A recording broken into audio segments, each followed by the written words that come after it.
তোমরা যারা লাইভে আসো তারা একটু অ্যাটেন্ডেন্সটা দিয়ে দাও, অ্যাটেন্ডেন্স দিয়ে দাও। আর আমার কথা এবং ভিডিও ক্লিয়ার আছে কিনা একটু বলো, সাউন্ড এবং ভিডিও দুইটা ক্লিয়ার আছে কিনা একটু বলো। যারা লাইভে আসো তোমরা অ্যাটেন্ডেন্স দিয়ে দাও, আর আমার সাউন্ড এবং ভিডিও এভরিথিং ক্লিয়ার কিনা একটু কনফার্ম করো। সাউন্ড ভিডিও সব কিছু ক্লিয়ার আছে কিনা একটু কনফার্ম করো।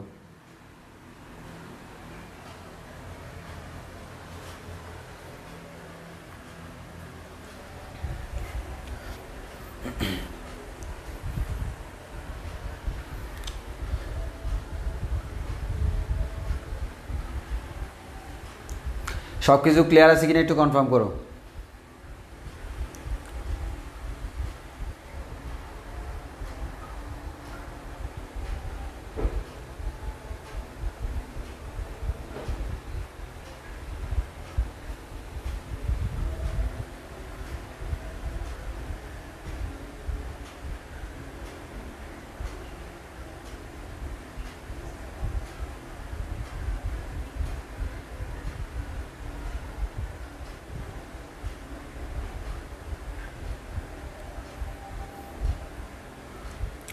ওকে, যদি সব কিছু ঠিকঠাক থাকে তাহলে আমরা শুরু করতে পারি।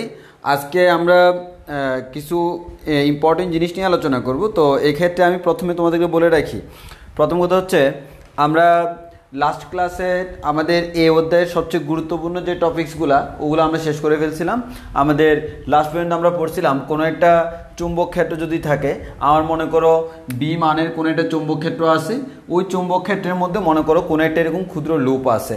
এরকম যদি কোনো একটা লুপ থাকে, ওই লুপে যদি আমাদের তড়িৎ পরিবাহিত হয় তাহলে ওই লুপের মধ্যে একটা কী সৃষ্টি হয়, টর্ক সৃষ্টি হয়। আমরা গত ক্লাসে দেখছিলাম এই টর্কের কারণে আমরা এটা কী করতে শুরু করে, রোটেট করা শুরু করে। এখন কি পরিমাণ টর্ক উৎপন্ন হয় সেটা বের করার ফর্মুলা ছিল আমাদের এটা, ফাইনাল ফর্মুলাটা। তাহলে আমরা ফাইনালি এই ফর্মুলাটা পাইছিলাম। তো এই ফর্মুলা থেকে আমরা টর্কের ফর্মুলা থেকে একটা চুম্বক ভ্রামক নামে একটা রাশি সম্পর্কে আজকে আইডিয়া নিব, সেটা আমরা জানবো। তাহলে আমরা দুইটা জিনিস জানবো, একটা হচ্ছে কি, একটা হচ্ছে টর্ক আমরা গত ক্লাসে জানছি, আজকে আর একটু বলে দিব। আর চুম্বক ভ্রামক সম্পর্কে জানবো। জানার পর এরপর আজকে আমাদের কাজ হচ্ছে সবচেয়ে অন্যতম একটা আমাদের টপিকস, যেটা তোমরা অনেকের কাছে একটু কঠিন মনে হয় হয়তো, বাট এগুলো হচ্ছে আসলে এই অধ্যায়ের লাস্টের দিকে যে টপিকসগুলো আছে এগুলো সবগুলো হচ্ছে তোমার মোটামুটি এখানে বুঝার থেকে মুখস্থ করার জিনিস বেশি। তো তাও অনেক কিছু বুঝার আছে যেগুলো না বুঝে তোমার মুখস্থ করা যায় না। বিশেষ করে আমাদের কোনো একটা পরমাণুতে আমাদের কোনো একটা মৌল যদি নাও, তার আমাদের নিউক্লিয়াসের চারদিকে যে ইলেকট্রন ঘুরে, এটা এই কক্ষপথে যে ইলেকট্রন ঘুরে, ইলেকট্রন ঘোরার সময় সেখানে কি হয়, সেখানে যে ঘূর্ণন হয়, এই ঘূর্ণন কিন্তু দুইভাবে হইতে পারে। একটা হচ্ছে নিউক্লিয়াসকে কেন্দ্র করে ইলেকট্রনের চারদিকে ঘুরে, আবার ইলেকট্রনটা নিজ কক্ষপথে ঘুরে, যাকে আমরা বলি স্পিন।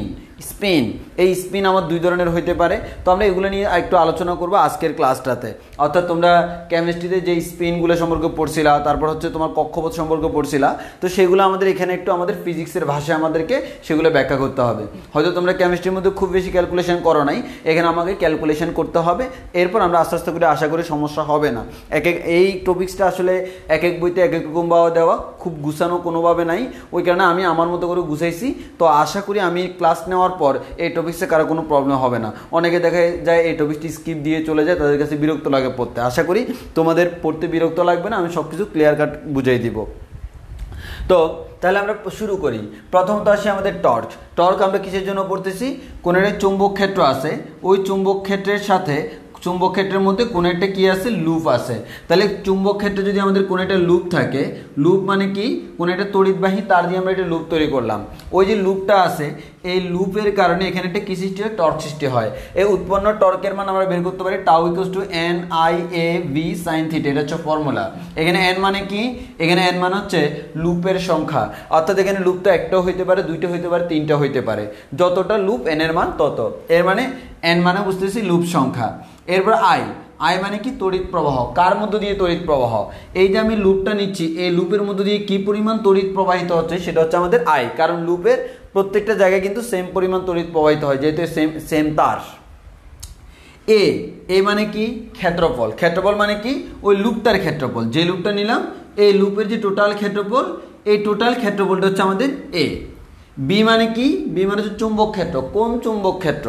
যে চুম্বক ক্ষেত্রে আমাদের লুপটা আছে, এই লুপটা আমার এই বি চুম্বক ক্ষেত্রে আছে, এটা হচ্ছে আমাদের বি চুম্বক ক্ষেত্রের মান। আর সাইন থিটা, থিটা মানে কি? এখানে সবচেয়ে ইম্পর্টেন্ট কথা হচ্ছে থিটা মানে হচ্ছে ক্ষেত্র ভেক্টর এবং চুম্বক ক্ষেত্র দুইটার মধ্যবর্তী কোণ। ক্ষেত্র ভেক্টর এবং চুম্বক ক্ষেত্রের মধ্যবর্তী কোণ। তো আমরা জানি যে ক্ষেত্র ভেক্টর কোন বরাবর কাজ করে? ক্ষেত্র ভেক্টর হচ্ছে তলের লম্ব বরাবর কাজ করে। তাহলে ক্ষেত্র ভেক্টরের সাথে চুম্বক ক্ষেত্রের মধ্যবর্তী কোণ মানে কি? তলের লম্বের সাথে উৎপন্ন কোণ।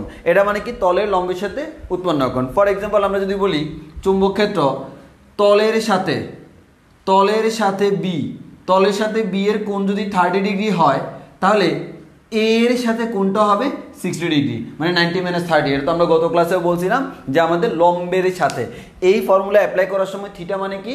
থিটা মানে হচ্ছে তলের লম্বের সাথে উৎপন্ন কোণ। যদি তলের সাথে কোণটা দেওয়া থাকে সেক্ষেত্রে আমরা 90 থেকে বিয়োগ করে দিব। যেমন বলা হলো তলের সাথে উৎপন্ন কোণ 30, তলের সাথে উৎপন্ন কোণ 30 মানে হচ্ছে তলের লম্বের সাথে উৎপন্ন কোণ 60 ডিগ্রি। এটা আমার একটু মাথায় রাখতে হবে। এবার আসি, তাহলে আমরা অলরেডি জানলাম যে আমাদের এরকম যদি কোনো একটা লুপ থাকে, সেই লুপের জন্য এভাবে আমরা কী করতে পারি? টর্ক বের করতে পারি, ক্যালকুলেশন করতে পারি। এখন টর্ক তো একটা ভেক্টর রাশি, ভেক্টর আকারে যদি আমরা লিখি তাহলে কী হবে? আমাদের টাউ ইকুয়ালস টু হচ্ছে এন আই, এই দুটো স্কেলার রাশি। এখানে ভেক্টর হচ্ছে এ বি, সাইন থিটা আছে মানে ক্রস গুণন হবে, তাহলে এ ক্রস বি। এখানে এ মানে কি? ক্ষেত্র ভেক্টর, আর বি মানে কি? চুম্বক ক্ষেত্র। তাহলে ক্ষেত্র ভেক্টর এবং চুম্বক ক্ষেত্র এই দুইটার ক্রস গুণন থেকে আমরা আমাদের টর্কের ডিরেকশনটা পেয়ে যাব। অর্থাৎ ক্ষেত্র ভেক্টর যেদিকে, ক্ষেত্র ভেক্টর থেকে তুমি চুম্বক ক্ষেত্রের দিকে যদি ঘুরো, তাহলে ক্ষেত্র ভেক্টর থেকে চুম্বক ক্ষেত্রের দিকে ঘুরলে তুমি কার দিক পেয়ে যাবে? টর্কের দিক পেয়ে যাবে। মানে টর্কটা আলটিমেটলি কোন দিকে সেটা তুমি এখান থেকে পাবা। কারণ আমরা জানি, মনে করো আমার কাছে একটা ভেক্টর যদি এ থাকে আর একটা যদি বি থাকে, তাহলে এ ক্রস বি এর ডিরেকশন কোন দিকে? একটা ডানহাতি স্ক্রুকে এ থেকে বি দিয়ে ঘুরাইলে যে দিকটা পাই ওই দিকটা হচ্ছে তার আমাদের ক্রস গুণনের দিক। সিমিলারলি এ থেকে বি মানে হচ্ছে ক্ষেত্র ভেক্টর থেকে চুম্বক ক্ষেত্রের দিকে যদি কোনো একটি স্ক্রুকে ঘুরাও, তাহলে যে দিকটা পাবা সেদিকটা হচ্ছে টর্কের ডিরেকশন। যদি এটা আমাদের খুব একটা লাগে না। এখন আসো, যদি কখনো লুপ সংখ্যা 1 হয়, মানে একটি মাত্র লুপ, ফর এক্সাম্পল এখানে আমি একটা লুপ আঁকছি, তাহলে সেক্ষেত্রে এনটা আসবে না, এন এর মান 1, I into A cross B বলা যায়। এবার আসো একটা নতুন টার্ম শিখবো, সেটা হচ্ছে আমাদের একটু ভালো করে খেয়াল করে দেখো, এন মান তো আমাদের লুপ সংখ্যা, এই মান হচ্ছে ক্ষেত্রফল, ক্ষেত্রফলকে তড়িৎ প্রবাহ দিয়ে গুণ করলে, আবারও বলতেছি ক্ষেত্রফলকে তড়িৎ প্রবাহ দিয়ে গুণ করলে, এরকম যদি কোনো একটা লুপ থাকে, এই লুপের ক্ষেত্রফলকে লুপের মধ্য দিয়ে প্রবাহিত তড়িৎ প্রবাহের মান দিয়ে গুণ করলে যেটা পাই তাকে আমরা বলি চুম্বক ভ্রামক। তাহলে চুম্বক ভ্রামক কাকে বলে? চুম্বক ভ্রামক হচ্ছে ক্ষেত্র ভেক্টর এবং তড়িৎ প্রবাহের গুণফল। ক্ষেত্র ভেক্টর এবং তড়িৎ প্রবাহের গুণফলটাকে আমরা কি বলি? চুম্বক ভ্রামক বলি। তো আমার লুপ একটা হইলে যদি চুম্বক ভ্রামক আই এ হয়, দুইটা হলে তার 2 গুণ, তিনটে হলে 3 গুণ, এন চুম্বক হলে এন গুণ। ওই কারণে আমরা বলতেছি চুম্বক ভ্রামক এম ইকুয়াল টু হচ্ছে এন আই এ, এটা হচ্ছে ফর্মুলা। তাহলে আবার বলতেছি চুম্বক ভ্রামক কি? M equals to N I A. এখানে এ মানে কি? এ মানে হচ্ছে ক্ষেত্র ভেক্টর, আই মানে হচ্ছে কি পরিমাণ তড়িৎ প্রবাহিত হয়, আর এন মানে হচ্ছে আমাদের এখানে কয়টা লুপ আছে। এখন যদি ভেক্টর আকারে লিখি, বামে ভেক্টর, ডানে দেখো এনও স্কেলার রাশি, আইও স্কেলার রাশি, এ হচ্ছে একটা ভেক্টর রাশি কারণ ক্ষেত্র ভেক্টর। তাহলে এম ভেক্টর ইকুয়ালস টু হচ্ছে এন আই এ ভেক্টর। এখন আসি, আমার এখানে যদি কখনো এন এর মান 1 হয়, তখন তো M equals to I A বলতে পারবা। আর যদি ভেক্টর আকারে না লিখি, শুধু মান আকারে লিখো, M equals to I A লেখা যায় শুধু মান আকারে লিখলে। এখন আসি, এম এর দিক কোন দিকে? বুঝতে পারতেছো এম এর দিক হচ্ছে কার দিকে? এ এর দিকে, অর্থাৎ ক্ষেত্র ভেক্টরের দিকে। তাহলে আমরা বলতে পারবো এই এম এর দিক হচ্ছে কার দিকে? ক্ষেত্র ভেক্টরের দিকে। এবার তুমি আমার প্রশ্ন করো, ভাই যদি আপনি বলেন ক্ষেত্র ভেক্টরের দিকে, তাহলে ক্ষেত্র ভেক্টরের দিকটা কোন দিকে? ঠিক কি না? এই ধরনের প্রশ্ন আসতে পারে না? আপনি বলতেছেন ক্ষেত্র ভেক্টরের দিকে, ক্ষেত্র ভেক্টরের দিকটা কোন দিকে? আমাকে সবাই এখন এই প্রশ্নটা করতে পারে, সেটা হচ্ছে ভাই ক্ষেত্র ভেক্টরের দিক আমরা জানি সেটা হচ্ছে তলের লম্ব বরাবর, কিন্তু কথা হচ্ছে আমি বললাম এই তলের লম্ব, আরে ভাই তলের লম্ব বরাবর যদি আমার এই দিক হয় সেটাও তো লম্ব, এই দিক হলে সেটাও তো লম্ব, আমি কি দুইটাই নিব? দুইটা তো নেওয়া যাবে না, যে কোনো একটা নিতে হবে। কারণ তুমি এই দিকে যদি নাও, এটাকে একটা ভেক্টর বললে, এই দিকের ভেক্টরটা কিন্তু তার ঋণাত্মক ভেক্টর, দুইটা কিন্তু সেম না। তাহলে আমরা বলবো তলের লম্ব বরাবর যে কোনো একদিকে, কিন্তু কোন দিকে সেটা আমাকে বুঝতে হবে। ওই কারণে আমরা একটা কাজ করি। আমরা কি কাজ করবো একটু ভালো করে খেয়াল করো, তোমাকে কয়েকটা এখানে আইকে দেখাই। মনে করো এই যে এটা হচ্ছে একটা লুপ, এটা হচ্ছে একটা লুপ। এখানে আমরা আরেকটা লুপ আঁকলাম, এখানে আমরা আরেকটা লুপ আঁকলাম। এবার একটু ভালো করে খেয়াল করো, আমরা জানি এই লুপটা একটা তল, এটাকে আমরা একটা তল বিবেচনা করতে পারি, এটাকে আমরা একটা তল বিবেচনা করতে পারি। এই তলের লম্ব বরাবর উপরের দিকে হইতে পারে, নিচের দিকেও হইতে পারে, বাট আই ডোন্ট নো আমাদের ডিরেকশনটা কোন দিকে। তাহলে আমার কি করতে হবে দেখো, আমাদের এখানে লুপের মধ্যে একটা জিনিস খেয়াল করে দেখো, তারটার মধ্যে দিয়ে কিন্তু একটা তড়িৎ প্রবাহ হয়। তড়িৎ প্রবাহ মনে করো এই ডিরেকশানে, তড়িৎ প্রবাহ এই ডিরেকশানে, মানে এই দিক থেকে এইদিকে আমার কি যাচ্ছে, তড়িৎ প্রবাহ যাচ্ছে। আর এখানে দিলাম উল্টা, তড়িৎ প্রবাহের ডিরেকশনটা এইদিকে, মানে দুইবার দুই দিকে তড়িৎ প্রবাহের ডিরেকশন দিলাম। এবার আসো ক্ষেত্র ভেক্টরের দিক কীভাবে নির্ণয় করবা। তড়িৎ প্রবাহের দিক যেদিকে, সেই দিকে যদি এই আঙ্গুলগুলো দাও, এই আঙ্গুলগুলোকে কোন বরাবর দিবা, আমাদের তড়িৎ প্রবাহের দিকে। এই তড়িৎ প্রবাহ এইভাবে যাচ্ছে, এই বরাবর দিবা, তাহলে বৃদ্ধাঙ্গুলি যে ডিরেকশনটা দেখাবে সেই ডিরেকশনটা হচ্ছে চুম্বক আমাদের ক্ষেত্র ভেক্টরের দিক। তাহলে আমরা বলতে পারি আমার এইভাবে ঘুরাইলে এটা ভিতরের দিকে দেখাচ্ছে, এইভাবে ঘুরাইলে ভিতরের দিকে, এর মানে আমাদের এই ভিতরের দিকে হচ্ছে কার দিক, আমাদের ভিতরের দিকে হচ্ছে আমাদের ক্ষেত্র ভেক্টরের দিক। এর মানে এখানে ক্ষেত্র ভেক্টর হচ্ছে তলের লম্ব বরাবর, এই যে ক্ষেত্র ভেক্টর হচ্ছে তলের লম্ব বরাবর ভিতরের দিকে, ক্ষেত্র ভেক্টর তলের লম্ব বরাবর কোন দিকে, ভিতরের দিকে। আবার এখানে যদি দেখো এই তড়িৎ প্রবাহ এই দিক দিয়ে, এই যে এইভাবে তড়িৎ প্রবাহ, তাহলে এই বরাবর হচ্ছে কার দিক, আমাদের ক্ষেত্র ভেক্টরের দিক। তাহলে এই ক্ষেত্রে ক্ষেত্র ভেক্টর হচ্ছে কোন দিকে, এই যে এইদিকে। তাহলে আমরা সিম্পল বলতে পারতেছি কি, চিত্র দেখে হয়তো জিনিসটা খুব ভালোভাবে বোঝা যাচ্ছে না, আমরা সিম্পল বলতেছি, মনে করে এটা একটা লুপ, তড়িৎ প্রবাহ মনে করে এভাবে হচ্ছে, কোনভাবে, এভাবে।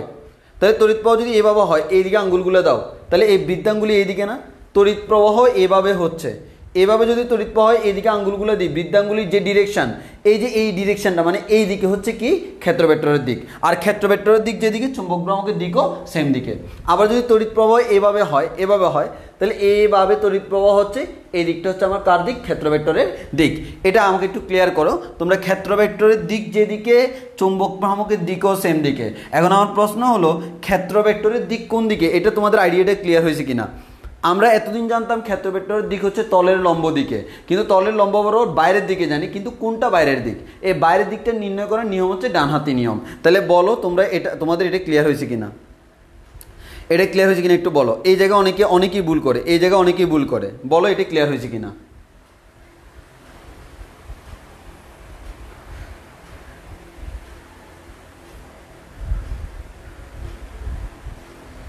তাহলে খেয়াল করে দেখো, আমাদের ক্ষেত্র ভেক্টরের যে দিকটা, ক্ষেত্র ভেক্টরের দিকটা কোন দিকে, ক্ষেত্র ভেক্টরের দিকটা হচ্ছে তড়িৎ প্রবাহের দিকে। যদি এই আঙ্গুলগুলোকে দিই, তাহলে বৃদ্ধাঙ্গুলি যেদিকে যাবে সেই দিকটা হচ্ছে আমার ক্ষেত্র ভেক্টরের দিক। আমরা এই বৃদ্ধাঙ্গুলি দেখিয়ে ক্ষেত্র ভেক্টরের দিকটা বের করে ফেলবো।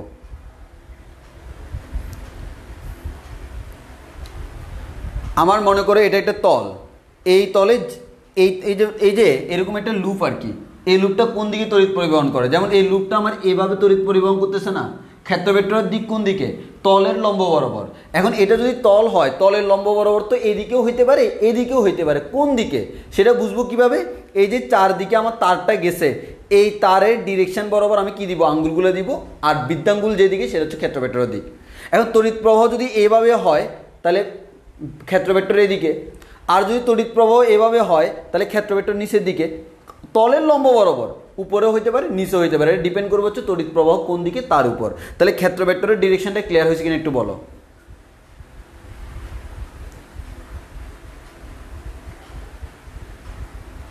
ক্ষেত্র ভেক্টরের দিকটা ক্লিয়ার হয়েছে কিনা একটু বলো।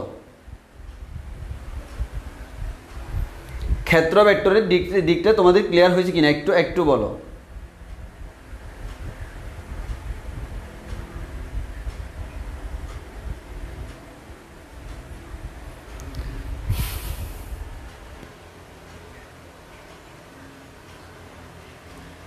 ওকে, তাহলে আমরা বুঝতে পারতেছি যে আমাদের ক্ষেত্র ভেক্টরের দিক কোন দিকে। ক্ষেত্র ভেক্টরের দিক হচ্ছে আমরা এই যে লুপটা নিব, ওই লুপে একটা তড়িৎ প্রবাহ হয় না, যেমন এদিক থেকে এইদিকে তড়িৎ প্রবাহ হচ্ছে, ওই তড়িৎ প্রবাহের দিকে আমি এই যে আঙ্গুলগুলো দেখাবো, এই আঙ্গুলগুলো দেখালে বৃদ্ধাঙ্গুলি যেদিকে, এই আঙ্গুলগুলো এভাবে বাঁকাবো, বৃদ্ধাঙ্গুলি যে দিকটা দেখায় সেই দিকটা হচ্ছে আমার কার দিক, ক্ষেত্র ভেক্টরের দিক, তলের লম্ব বরাবর। কিন্তু কোন পাশে, এই পাশে না ওই পাশে, সেটা ডিপেন্ড করবে তড়িৎ প্রবাহের ডিরেকশনের উপর। এবার আসো, আমরা চুম্বক ভ্রামক পেয়ে গেলাম। তো আমরা চুম্বক ভ্রামক যেটা পেয়ে গেলাম, তাহলে চুম্বক ভ্রামকটা, এই ভ্রামকটা আমরা পেয়ে গেলাম। ভ্রামক হচ্ছে কি আমাদের m = হচ্ছে NIA। এবার আসি চুম্বক ভ্রামকের কাজটা কি। আসলে চুম্বক ভ্রামকের কাজ হচ্ছে, আমি একটু বলে রাখি, কোনো একটা মৌল মনে করো, আমরা বিভিন্ন ধরনের পর্যায়সারণীত মৌল দেখি না, এখন তাদের মধ্যে আমাদের চুম্বক ধর্ম থাকবে কি থাকবে না সেটা ডিপেন্ড করছে চুম্বক ভ্রামকের উপর। যার মধ্যে চুম্বক ভ্রামক যত বেশি, চুম্বক ভ্রামক যত বেশি, তার মধ্যে তার আমাদের কি হয়, লব্ধি চুম্বক ভ্রামক যত বেশি, তার মধ্যে আমাদের কি হয়, তত বেশি চুম্বকত্ব সৃষ্টি হয়। আমরা একটু পরেই দেখব। অর্থাৎ এটা হচ্ছে চুম্বকত্ব কতটুকু আছে সেটা মেজারমেন্ট করার মতো একটা রাশি, যেটাকে আমরা বলি চুম্বক ভ্রামক। কি বলি? চুম্বক ভ্রামক। আর ডেফিনেশনটা কি, আমাদের ক্ষেত্র ভেক্টরের সাথে তড়িৎ প্রবাহের গুণফল দিলেই আমরা চুম্বক ভ্রামকটা পেয়ে যাব। এখানে লুপ সংখ্যা থাকলে লুপ সংখ্যা দ্বারা গুণ করব। এবার আসো, আমার টর্কের যে ফর্মুলা টাউ ইকুয়াল হচ্ছে NIA × B, তো NIA এই পুরো জিনিসটাকে আমি একসাথে m বলতে পারি, আর এটাকে আমরা বলতে পারি V। তাহলে আমাদের m × B। আর আমরা যেটাকে m বলতেছি, আমরা যেটাকে বলতেছি m চুম্বক ভ্রামক, এই m বলার যে কথা, মিউ বলা সেম কথা। অর্থাৎ কখনো কখনো এটাকে m দ্বারা প্রকাশ করে, কখনো কখনো এটাকে মিউ দ্বারা প্রকাশ করে। এর মানে তুমি m দ্বারা প্রকাশ করলেও ইচ্ছা, মিউ দ্বারা প্রকাশ করলেও ইচ্ছা, এটা তোমার ব্যক্তিগত ইচ্ছা, তুমি যে কোনোভাবে প্রকাশ করতে পারো। কেউ আমাদের m দ্বারা প্রকাশ করে, কেউ মিউ দ্বারা প্রকাশ করে। তাহলে আমরা বুঝে গেলাম যে টোটাল টর্কের ফর্মুলা। তাহলে আমি আবারও বলতেছি, টর্কের ফর্মুলা টাউ = NIAB আমরা গত ক্লাসে পড়াইছিলাম। এখন এখান থেকে আমাকে দুইটা জিনিস জানতে হবে। একটা হচ্ছে ক্ষেত্র ভেক্টরের দিক কোন দিকে, ক্ষেত্র ভেক্টরের দিক পাবো কোন কি থেকে, ক্ষেত্র ভেক্টরের দিক পাবো হচ্ছে আমাদের এই যে তারটা থাকবে, এই তারের তড়িৎ প্রবাহের ডিরেকশনের দিকে আমি আঙ্গুলগুলো দেখালে বৃদ্ধাঙ্গুলি যে দিকটা দেখায়। এবার অনেক সময় তোমার পরীক্ষায় এই ধরনের প্রশ্ন আসতে পারে। পরীক্ষায় এই ধরনের প্রশ্ন আসতে পারে কি, যেমন বলা হলো কোনো একটা, মনে করো সাপোজ আমাদের কোনো একটা জেনারেটর, হ্যাঁ আমাদের কোনো একটা জেনারেটর নেওয়া হলো, ওই জেনারেটরের মধ্যে বলা হলো, একটু ভালো করে খেয়াল করো, তোমাকে পরীক্ষার হলে এই ধরনের প্রশ্ন করা হলো। পরীক্ষার হলে কী ধরনের প্রশ্ন করা হলো দেখো, পরীক্ষার হলে তোমাকে প্রশ্ন করা হলো, মানে একটা সিকিউ যদি আমরা বলি, একটা সিকিউ তোমাদেরকে আমি দিচ্ছি। আমরা একটা জেনারেটরের মধ্যে যে আমরা এরকম একটা, আমাদের এরকম একটা লুপ ইউজ করি জেনারেটরের মধ্যে, এই লুপ যেটা ইউজ করি, এই লুপের আমাদের লুপটা আমাকে দিয়ে দিল। তো আমাদের এখানে যে জিনিসটা বলা হলো তোমাকে, আমাকে সিম্পলি এখানে বলা হলো, এই যে আমার লুপটা হচ্ছে এরকম, এই লুপের মনে করো এই পাশটা A নাম দিয়ে দিল, এই পাশটা B নাম দিয়ে দিল, মানে পরীক্ষায় তোমাকে A এর মান দিয়ে দিবে, B এর মান দিয়ে দিবে। এবার বলা হলো আমাদের এই লুপটাকে, মানে এটাকে তুমি, এই লুপটা কি একটা আয়তাকার লুপ না, এই আয়তাকার লুপটাকে আমার বৃত্তাকার বানানো হলো, বৃত্তাকার বানানো হলো। এবার তোমাকে প্রশ্ন করা হলো কোন ক্ষেত্রে এটি জোরে ঘুরবে, কোন ক্ষেত্রে এটি জোরে ঘুরবে। তাহলে প্রশ্নটা কেমন, কোন ক্ষেত্রে এটি জোরে ঘুরবে। মানে তোমরা তো জানো, আমাদের যদি কোনো একটা চুম্বক ক্ষেত্রে আমি এটাকে রাখি, চুম্বক ক্ষেত্রে এটাকে বা এটাকে কোনো একটা লুপকে যদি চুম্বক ক্ষেত্রে রাখি, তাহলে তার মধ্যে এটা কী সৃষ্টি হয়, টর্ক সৃষ্টি হয়। তাহলে টর্কের কারণে আমার কী করা শুরু করবে, এটা রোটেট করা শুরু করবে, টর্কের কারণে এটাও রোটেট করা শুরু করবে। এখন আমার প্রশ্ন হলো, আমি এই তারটাকে চাইলে আয়তাকারও করতে পারি, ঠিক সেম তারটাকে আমি চাইলে কী করতে পারি, বৃত্তাকার করতে পারি। কোন ক্ষেত্রে বেনিফিট বেশি এটা আমাকে জিজ্ঞেস করলো। এখন আসো আমি কোন ক্ষেত্রে বেনিফিট বেশি দেখি। তাহলে আমাদের প্রথমত একটু খেয়াল করে দেখো, আমাদের টাউ ইকুয়াল টু আমরা জানি NIAV sin theta, tau equal to আমরা জানি NIAV sin থিটা। এখন তোমাকে যে কাজটা করা হলো একটু ভালো করে খেয়াল করে দেখো, আমাদের এই টাউ এটা হচ্ছে আমাদের কিসের জন্য, আয়তক্ষেত্রের জন্য, আর এই টাউটা হচ্ছে আমাদের বৃত্তের জন্য। ওকে, এখন একটু খেয়াল করো দুইটার মধ্যে পার্থক্যটা কোন কোন জায়গায়। দেখো n এর মান এখানে যা, এখানেও সেম, একটা লুপ। তড়িৎ প্রবাহ, এখানে যে পরিমাণ তড়িৎ প্রবাহ করব, এখানে আমরা সেম পরিমাণ তড়িৎ প্রবাহ করব, কারণ আমি তোমাকে বলছি শুধুমাত্র এই তারটাকে আমি বৃত্তাকার করে ফেলছি, আর কোনো ঝামেলা করি নাই। তাহলে তড়িৎ প্রবাহ এখানে যা, এখানেও সেম। এরপর আমাদের এ মানে এরিয়া, এটা আমরা বাদ দিলাম। আর বি মানে কি, চুম্বক ক্ষেত্র, এখানে যে চুম্বক ক্ষেত্রে রাখছি, এখানে সেম চুম্বক ক্ষেত্রে রাখছি, দুইটা আমার ইকুয়াল। এবার যদি থিটার কথা বলি, থিটা মানে কি, যে মুহূর্তে আমি টর্কের মান বের করব, ওই মুহূর্তে যে মুহূর্তে টর্কের মান বের করব, ওই মুহূর্তে উৎপন্ন কোণটা। তো ওই মুহূর্তে উৎপন্ন কোণ বর্তমানে আমি জানি না, সাপোজ আমি ধরে নিলাম জানি না, বা আমাকে দেওয়া থাকবে যদি দেওয়া থাকে সেই অনুযায়ী আমি ধরবো। ধরার পর এক কথা হচ্ছে আমি এক্ষেত্রে যা পাবো এক্ষেত্রে তো সেম পাবো। জি ভাইয়া, তাহলে এটা বড় নাকি এটা বড় সেটা কার উপর ডিপেন্ড করে? ক্ষেত্রফলের উপর ডিপেন্ড করে। কার উপর ডিপেন্ড করে? ক্ষেত্রফলের উপর ডিপেন্ড করে। তাহলে যদি ক্ষেত্রফলের উপর ডিপেন্ড করে তাহলে আমাকে দেখতে হবে এই দুইটার মধ্যে যে ক্ষেত্রফল বেশি, তাহলে আমরা বলতে পারি ক্ষেত্রফল একটা হচ্ছে এ আয়তক্ষেত্রের ক্ষেত্রফল, আরেকটা হচ্ছে এ বৃত্তের ক্ষেত্রফল। এই দুইটার মধ্যে কোনটা বেশি সেটা আমাকে কি করতে হবে? ডিসিশন নিতে হবে। এখন তুমি কীভাবে ডিসিশন নিবা? সিম্পল হিসাব ভাইয়া, আমাদের ডিসিশন নেওয়ার নিয়ম কি? আমার এখানে এ দেওয়া আছে, বি দেওয়া আছে, তাহলে এটার টোটাল চারপাশে পরিসীমাটা কত? এটার পরিসীমাটা হচ্ছে কি? পরিধি। তাহলে এটার যদি ক্ষেত্রফল বের করতে যাও, এটার ক্ষেত্রফল সিম্পলি বের করা যায় কত? এ ইন্টু বি। এ বি হচ্ছে এটার ক্ষেত্রফল। আর এটার ক্ষেত্রফল যদি তুমি বের করতে যাও, এ বৃত্ত সমান হচ্ছে পাই আর স্কোয়ার। এখন আমাকে আর জানতে হবে, তো আর জানতে হলে আমরা বলতে পারি কি? এটার পরিধি হচ্ছে 2πr, তাহলে এটার পরিধি 2πr ইকুয়ালস টু কি? এই তারটাই তো এটার পরিসীমা, তাহলে এটার পরিসীমা কত? 2 ইন্টু এ প্লাস বি। 2 চলে যাবে, তাহলে আর ইকুয়ালস টু আমরা কি বলতে পারি? আর ইকুয়ালস টু বলতে পারি এ প্লাস বি ডিভাইড বাই 5। এবার আমরা আর এর মানটা এখানে বসাই দিই। এই যে আর এর মানটা আমরা এখানে বসাই দিই, ক্যালকুলেশন করলে আমরা এটার মান পেয়ে যাব। এখন আমরা জানি না কোনটা বড়, তো তোমাকে তো পরীক্ষায় এ আর বি এর মান দেওয়া থাকবে, তাহলে তুমি কি করলা? আর বের করে এখান থেকে ক্যালকুলেশন করে এই ক্ষেত্রফল বের করলা, এখান থেকে এই ক্ষেত্রফল বের করলা। এবার তোমার যদি ক্ষেত্রফল মনে করে এটার তুলনায় এটা বড়, যদি ক্ষেত্রফল এটা বড় হয় এর মানে টর্কও আমার এটা বড় এটা কম, তাহলে যার টর্ক বেশি সে বেশি জোরে ঘুরবে, কারণ ঘূর্ণন ডিপেন্ড করে টর্কের উপর। ঠিক এই টাইপসের প্রশ্ন আমাদের যে এটা আমাকে প্রশ্নটা করছিল হচ্ছে, এবার যারা অটো পাস করছে ওই বেসের ওদের এই যে তোমার ওরা যখন টেস্ট পরীক্ষা দিচ্ছিল তখন সিটাং কলেজে এই প্রশ্নটা আসছিল, তখন আমার থেকে এটা সলভ করে নিয়েছিল। এই ধরনের মানে এই টাইপসের প্রশ্ন আমার থিমটা মনে আছে, ওদেরকে সলভ করে দিয়েছিলাম, বাট এই টাইপসেরই প্রশ্ন, এক্স্যাক্টলি প্রশ্নটা তো মনে নেই, এই টাইপসের প্রশ্ন। তাহলে আমাদের কি বললাম? অনেকেই এই জিনিসটা বুঝে না, অনেকেই পারে না এই প্রশ্নটা, কিন্তু সিম্পল। তাহলে আমাদের এখানে কি এটা ডিপেন্ড করে কিসের উপর? ক্ষেত্রফলের উপর। তাহলে আমাদের এই ক্ষেত্রফলটা কত, এই ক্ষেত্রফলটা কত আমরা বের করবো, বের করার পর তুমি অটোমেটিক পেয়ে যাবা যার টর্ক বেশি সে তত দ্রুত ঘুরবে। তাহলে আমরা এখান থেকে ওইখানে প্রশ্নটা এরকম ছিল এটা এবং এটার মধ্যে জেনারেটরের ক্ষেত্রে কোনটা ব্যবহার করা উত্তম। তোমাকে বলা হলো এই দুইটার মধ্যে কোনটা জেনারেটরে ব্যবহার করা উত্তম, তাহলে কোনটা উত্তম? তোমাকে প্রশ্ন করলো কি কোনটা উত্তম?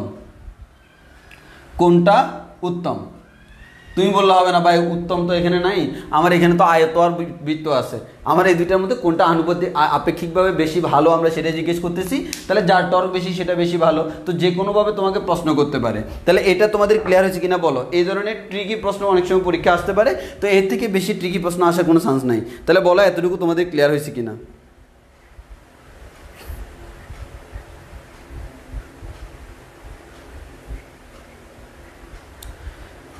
এতটুকুতে কারো কোনো প্রবলেম আছে কিনা বলো?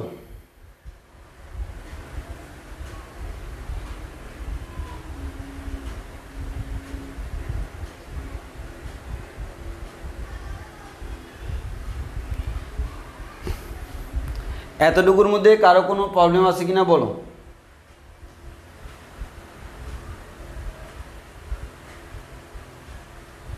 ও সরি, আমি অটোপাস বলতেছি না, অটোপাসের আগের বেস, মানে যারা এবার ভার্সিটি প্রথম বছরে আছে, মানে যারা নিউ ভার্সিটিতে মাত্র উঠছে তারা আমাকে এই প্রশ্নটা করছিল, মানে যখন আমি পিচ্ছি ছিলাম, আমাদের কোচিংয়ের প্রথম বেস।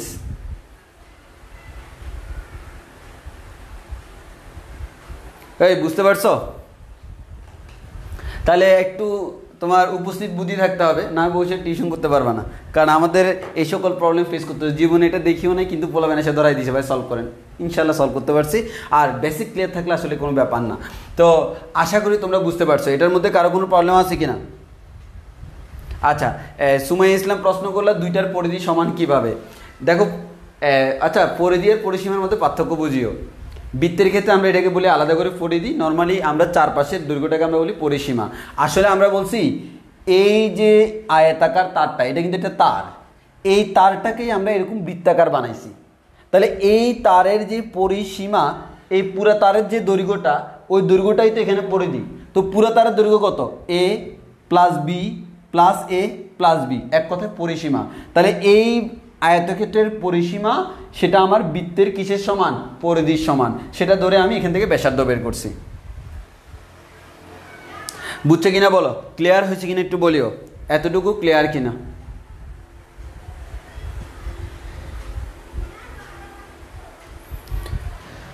ওকে, এবার আমরা আর একটু সামনের দিকে প্রসিড করি। তাহলে আমাদের এটা হচ্ছে এই ধরনের প্রশ্ন পরীক্ষায় আসতে পারে। ওকে, নেক্সট আমরা সামনে যাই।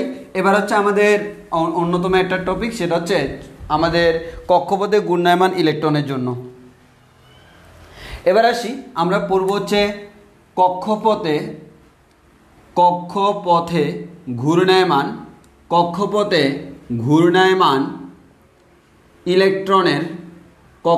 ঘূর্ণায়মান ইলেকট্রনের চুম্বক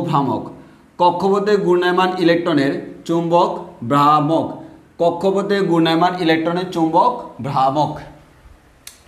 এখন আসি, এই কক্ষপথে ঘূর্ণায়মান ইলেকট্রনের চুম্বক ভ্রামক জানতে হলে তোমাকে প্রথমে কয়েকটা জিনিস জানতে হয়।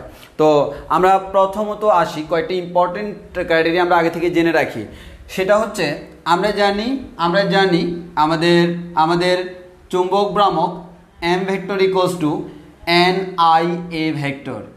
যদি শুধু মান আকারে লিখি m ইকুয়ালস টু NIA লেখা যায়। যদি আমাদের n এর মান অর্থাৎ লুপ যদি একটা হয় তখন m ইকুয়ালস টু আমরা IA লিখতে পারি।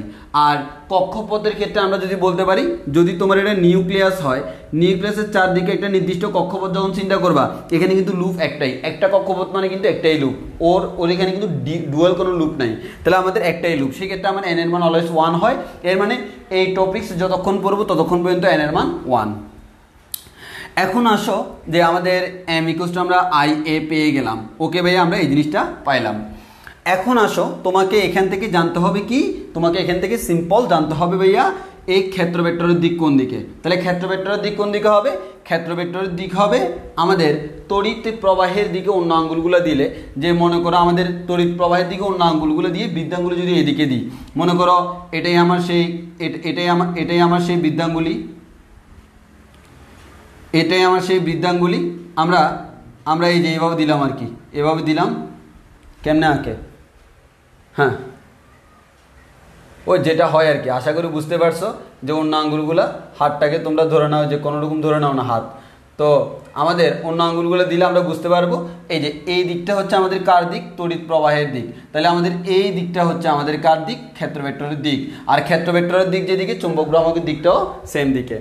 এবার আমরা আরেকটা জিনিস দেখি, সেটা হচ্ছে ভাইয়া আমাদের কৌণিক ভরবেগ L। আমরা জানি কৌণিক ভরবেগ L ইকুয়ালস টু হচ্ছে R ক্রস P। আমরা ফার্স্ট ইয়ারে নিউটনীয় বলবিদ্যার মধ্যে পড়ছিলাম কৌণিক ভরবেগ R equals to L equals to হচ্ছে R ক্রস P। R মানে হচ্ছে আমাদের কি? R মানে হচ্ছে আমাদের ব্যাসার্ধ ভেক্টর। এটা কোন দিকে কাজ করে? কেন্দ্র থেকে বাইরের দিকে কাজ করে। তাহলে মনে করো এটা আমি যদি এখানে চিন্তা করি, এটা হচ্ছে কেন্দ্র থেকে বাইরের দিকে কাজ করে, তাহলে এটা হচ্ছে আমাদের আর ভেক্টর। সে যদি এদিকে মুভমেন্ট করে তাহলে এটা হচ্ছে আমাদের ভি ভেক্টর। তাহলে বি, তো ভি মানে কি? ব্যাগ। তো ব্যাগ যেদিকে ভরবেগও সেম দিকে না, কারণ ভর ইন্টু ব্যাগ সমান হচ্ছে ভরবেগ। তাহলে আর থেকে বি এর দিকে যদি তুমি ঘুরাও, তাহলে আর থেকে বি এর দিকে ঘুরলে যে ডিরেকশনটা পাবো সেটা কার ডিরেকশন? এল এর ডিরেকশন। সেটা কার ডিরেকশন? এল এর ডিরেকশন। তাহলে আমরা কৌণিক ভরবেগ, তাহলে আমরা এটাকে বলি কি? এটা হচ্ছে আমাদের কৌণিক ভরবেগ। এই কৌণিক ভরবেগের দিক কোন দিকে?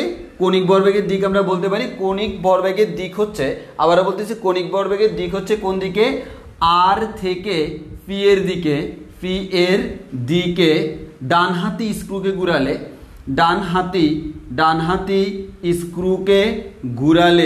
ঘুরালে সে যেদিকে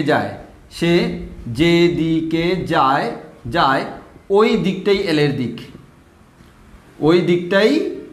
এল এর দিক। এবং এলকে আমরা বলতেছি কি? কৌণিক ভরবেগ। এবার তোমরা কেমিস্ট্রি যখন পড়ছিলা, কেমিস্ট্রিতে তোমাদের একটা অধ্যায় আছে ফার্স্ট ইয়ারে, গুণগত রসায়ন।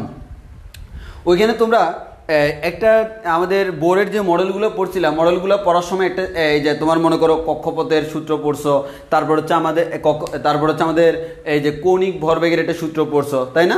আমাদের কক্ষপথের সূত্র পড়ছো, যে আমাদের কোন কক্ষপথে কি থাকে না থাকে, তারপর তার একটা শক্তির সূত্র পড়ছো, এই যে এক শক্তি স্তর থেকে অন্য শক্তি স্তরে গেলে কি হয় না হয়, এগুলো আমাদেরও আছে। এগুলো আমরা পড়বো হচ্ছে আমাদের এই যে তোমার পরমাণু মডেল 9 নম্বর অধ্যায়ে।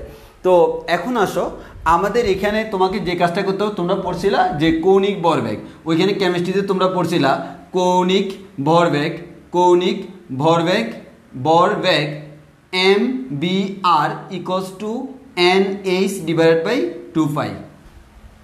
কৌণিক ভরবেগ অর্থাৎ h/2π এর সরল গুণিতক বলা হয় কি mvr হচ্ছে nh/2π। এখানে এইচটাকে আমরা বলি কি, এখানে এইচটা হচ্ছে প্লাঙ্কের ধ্রুবক, এইচটা হচ্ছে প্লাঙ্কের ধ্রুবক, যার মান হচ্ছে 6.63 × 10⁻34 জুল সেকেন্ড। এটা হচ্ছে আমাদের প্লাঙ্কের ধ্রুবক। তো এখন আমার এই mvr এটা কিভাবে আসছে তোমরা কি জানো? একটু আমাকে বলো তো কমেন্টে, আসলে তোমরা জানো কি না। তোমরা না জানলে এটা বলতে হবে, জানলে তো আমার বলার কোনো প্রয়োজন নাই। যে আমাদের এখানে ইলেকট্রনের কৌণিক ভরবেগ, হ্যাঁ আমাকে বলেছে কৌণিক ভরবেগ h/2π এর সরল গুণিতক, ওই কারণে h/2 এর সাথে সরল গুণিতক n বসছে, n এর মান 1 2 3 এটসেট্রা। বাট আমার কথা হচ্ছে কৌণিক ভরবেগকে আমরা mvr কেন বলছি, এটা কি এটার প্রমাণ কি তোমরা জানো? ছোট্ট একটা প্রমাণ, কৌণিক ভরবেগকে আমরা mvr কেন বলছি এটা তোমরা জানো কি না?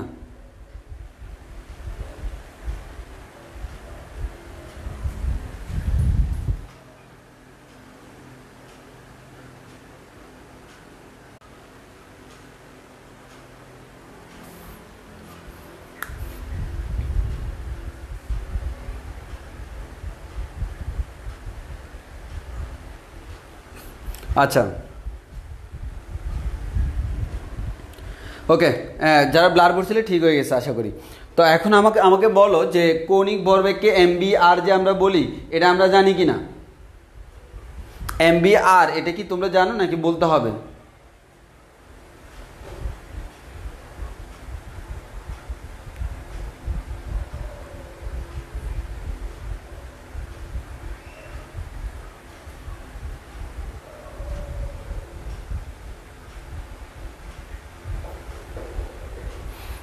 আচ্ছা আমরা বলি, তো সিম্পল এটা প্রমাণ। আমরা জানি কি কৌণিক ভরবেগ L ফার্স্ট ইয়ার আমরা পড়ছিলাম I ওমেগা, যেটাকে আমরা যে কৌণিক ভরবেগ L আমরা বলতে পারি I ওমেগা। এখন I মানে হচ্ছে জড়তার ভ্রামক, I কে আমরা বলতে পারি mv², জড়তার ভ্রামক। আর আমাদের একটা রিলেশন ছিল এরকম b = ωr, তাহলে ওমেগা কি বলা যায় b/r। তো ওমেগার জায়গায় বসালাম b/r, সরি ওমেগা কি বলা যায় আমাদের,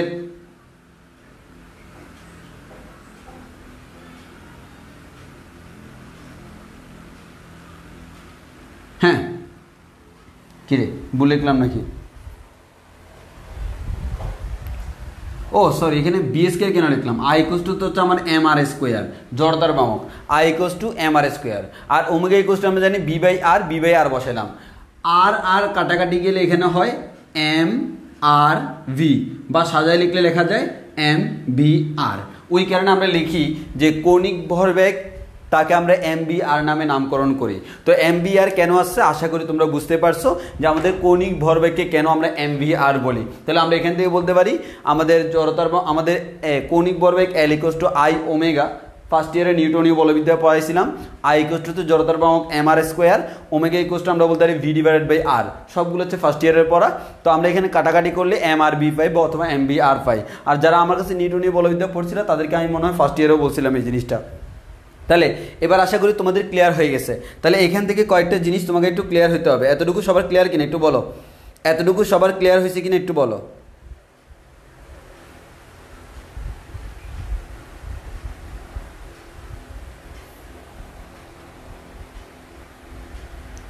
তাহলে এতটুকু সবার ক্লিয়ার হয়েছে কিনা যে আমাদের এখানে আমাদের মেইন যে জিনিসগুলো জানতে হবে। আমি আবারও বলতেছি, এখনকার টপিকটা একটু সেন্সিটিভ টপিকস, মানে অনেকে এটাকে খুবই বিরক্তভাবে পড়ে। তো আমি আবার বলতেছি, এখানে প্রথমে আমাকে জানতে হবে এম এর ডিরেকশান। এম এর ডিরেকশান হচ্ছে এ এর ডিরেকশানের দিকে, মানে চুম্বক ভ্রামকের দিক হচ্ছে ক্ষেত্র ভেক্টরের দিকে। ক্ষেত্র ভেক্টরের দিক কীভাবে বের করবো? তড়িৎ প্রবাহের দিকে আমরা যদি অন্যান্য আঙ্গুলগুলো দিই, তাহলে তড়িৎ প্রবাহের দিকে অন্যান্য আঙ্গুলগুলো যদি আমরা তড়িৎ প্রবাহের দিকে দিই, আমাদের বৃদ্ধাঙ্গুলি যেটা, ওই বৃদ্ধাঙ্গুলির দিকে হচ্ছে আমার কার দিক, ক্ষেত্র ভেক্টরের দিক, তলের লম্ব বরাবর। এরপর আমরা বলবো যেটা হচ্ছে L = R × P।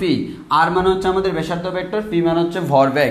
এখন আমাদের ব্যাসার্ধ ভেক্টর সবসময় কেন্দ্র থেকে বাইরের দিকে কাজ করে, আর ভরবেগ মানে হচ্ছে ব্যাগের দিক বরাবর কাজ করে। তাহলে আমরা এখান থেকে কৌণিক ভরবেগ পাবো, এবং কৌণিক ভরবেগের ডিরেকশনটা কীভাবে পাবো, R থেকে P এর দিকে রোটেট করলে, আমরা যদি R থেকে P এর দিকে রোটেট করি, আমাদের স্ক্রুটা ডান হাতি স্ক্রু যেদিকে যায় সেটাই হচ্ছে আমার L এর দিক, অথবা তুমি ডান হাতি নিয়মেও বের করতে পারো। R থেকে P এর দিকে ঘুরলে এই দিকটা হচ্ছে আমাদের কার দিক, L এর দিক। এরপর আমরা ফার্স্ট ইয়ার আমরা কেমিস্ট্রিতে পড়ছিলাম আমাদের কৌণিক ভরবেগের যে সূত্রটা, সেটা হচ্ছে mvr = nh/2π। এটাও আমাদের এখানে লাগবে। এখানে এইচটাকে আমরা বলি কি, এখানে এইচটাকে আমরা বলি হচ্ছে প্লাঙ্কের ধ্রুবক। আর mvrটা কীভাবে আসছে, L = আমরা জানি I ω, I = mr², ω = v/r, calculation করলে mvr চলে আসে। ওই কারণে আমরা লিখি কৌণিক ভরবেগ হচ্ছে mvr। এতটুকু সবার ক্লিয়ার কিনা আমাকে একটু বলো, এতটুকু সবার ক্লিয়ার কিনা? তাহলে আশা করি এতটুকু আমাদের সবার ক্লিয়ার হওয়ার কথা, এতটুকু ক্লিয়ার না হওয়ার কোনো কারণ নেই। অনেকে এই জিনিসগুলো পড়ানো স্কিপ করে চলে যায়, কিন্তু কথা হলো এখানেও তোমাদের বুঝার অনেক কিছু আছে, তো যে জিনিসগুলো আমাদের বুঝতে হবে সেই জিনিসগুলো আমাকে একটু করে বলতে হয়। তাহলে এখন আসো, এবার আমরা একটা জিনিস খেয়াল করে দেখি। আমাদের মনে করো এটা হচ্ছে কোনো একটা মৌলের জন্য নিউক্লিয়াস, এটা হচ্ছে কি নিউক্লিয়াসের চারদিকে কোনো একটা কক্ষপথ আছে। এই কক্ষপথ আমরা কিন্তু বের করতেছি কার জন্য, ইলেকট্রনের জন্য। কার জন্য? ইলেকট্রনের জন্য। তাহলে ইলেকট্রনের আধানটাকে আমরা ই বলি। এই কোন একটা ইলেকট্রন, সে কিন্তু কক্ষপথে আমার কি আছে, ঘূর্ণায়মান আছে। কক্ষপথে কি আছে ভাইয়া? ঘূর্ণায়মান আছে। যদি আমার ইলেকট্রনটা কক্ষপথে ঘূর্ণায়মান থাকে, এখন ইলেকট্রন কক্ষপথে কয়ভাবে ঘুরে একটু খেয়াল করো। মনে করো ইলেকট্রনটা আমার এদিক থেকে এদিকে মুভমেন্ট করতেছে, তাহলে এদিক থেকে এদিকে যদি ঘুরে, তাহলে সে এই বরাবর কিন্তু একটা তার কি আছে, ঘূর্ণন আছে, তাহলে সে এই বরাবর ঘুরে। এই যে আমাদের নিউক্লিয়াসটাকে কেন্দ্র করে আমরা যে জিনিসটা বলতে পারি, নিউক্লিয়াসটাকে কেন্দ্র করে ইলেকট্রনটা আমার কি করে, চারপাশে ঘুরতে থাকে। ঘুরতে থাকে। তাহলে এই চারপাশে ঘূর্ণনের কারণে একটু ভালো করে খেয়াল করো, নিউক্লিয়াসকে কেন্দ্র করে ইলেকট্রনটা তার যে চারপাশে ঘুরে, এই চারপাশে ঘূর্ণনের জন্য এখানে একটা আমার কি সৃষ্টি হয়, এখানে একটা চুম্বক ভ্রামক সৃষ্টি হয়। আমরা সাধারণত এই টপিকসে এখানে মিউ দ্বারা প্রকাশ করি। তাহলে এটা কি সৃষ্টি হয়, চুম্বক ভ্রামক সৃষ্টি হয়। এই চুম্বক ভ্রামকটাকে আমরা মিউ এল দ্বারা নামকরণ করি। তাহলে আমাদের এটাকে আমরা কক্ষীয় চুম্বক ভ্রামক বলতে পারি। এটাকে আমরা বলি কি, কক্ষীয় চুম্বক ভ্রামক। কি বলি? কক্ষীয়, এর মানে কক্ষপথের জন্য যেটা। তাহলে আমরা বলতে পারি কি, কক্ষীয় যে চুম্বক ভ্রামক মিউ এল। তাহলে এটা কার কারণে সৃষ্ট, এই কেন্দ্রের সাপেক্ষে যে ইলেকট্রনটা চারপাশে ঘুরে, এটার কারণে হচ্ছে কক্ষীয় চুম্বক ভ্রামক। আর এটা ছাড়াও ইলেকট্রন কিন্তু সে নিজের কক্ষপথের চারদিকেও কিন্তু ঘুরে। এই যে সে কক্ষপথের চারদিকে রোটেট করতেছে, দিস ইজ কল্ড স্পিন। এটা কি বলা হয়? স্পিন। এই স্পিনের কারণেও একটা আমার কি সৃষ্টি হয়, ইলেকট্রন ঘুরলে আমার সেখানে কি সৃষ্টি হবে, চুম্বক ভ্রামক সৃষ্টি হবে। এই স্পিনের কারণে যে চুম্বক ভ্রামক সৃষ্টি হয় তাকে আমরা বলি মিউ এস। তাহলে আমরা টোটাল দুইটা পাবো চুম্বক ভ্রামক, একটা হচ্ছে কক্ষীয় চুম্বক ভ্রামক মিউ এল, আর একটা হচ্ছে স্পিন চুম্বক ভ্রামক মিউ এস। আবারও বলতেছি, একটা পাবো কক্ষীয় চুম্বক ভ্রামক মিউ এল, আর একটা হচ্ছে আমার স্পিন চুম্বক ভ্রামক মিউ এস। এখন চুম্বক ভ্রামক এটা একটা কি রাশি, ভেক্টর রাশি। এটা একটা ভেক্টর রাশি। আবার স্পিন চুম্বক ভ্রামক এটা একটা ভেক্টর রাশি। আর দুইটা ভেক্টর এখানে টোটাল দুইটা পাওয়া যায়। তাহলে ইলেকট্রনের উপর আমাদের কক্ষীয় চুম্বক ভ্রামকও কাজ করে, স্পিন চুম্বক ভ্রামকও কাজ করে। তাহলে আমরা বলতে পারি কি, এটা হচ্ছে কক্ষীয় চুম্বক ভ্রামক, কক্ষীয়, আর এটা হচ্ছে কি, স্পিন।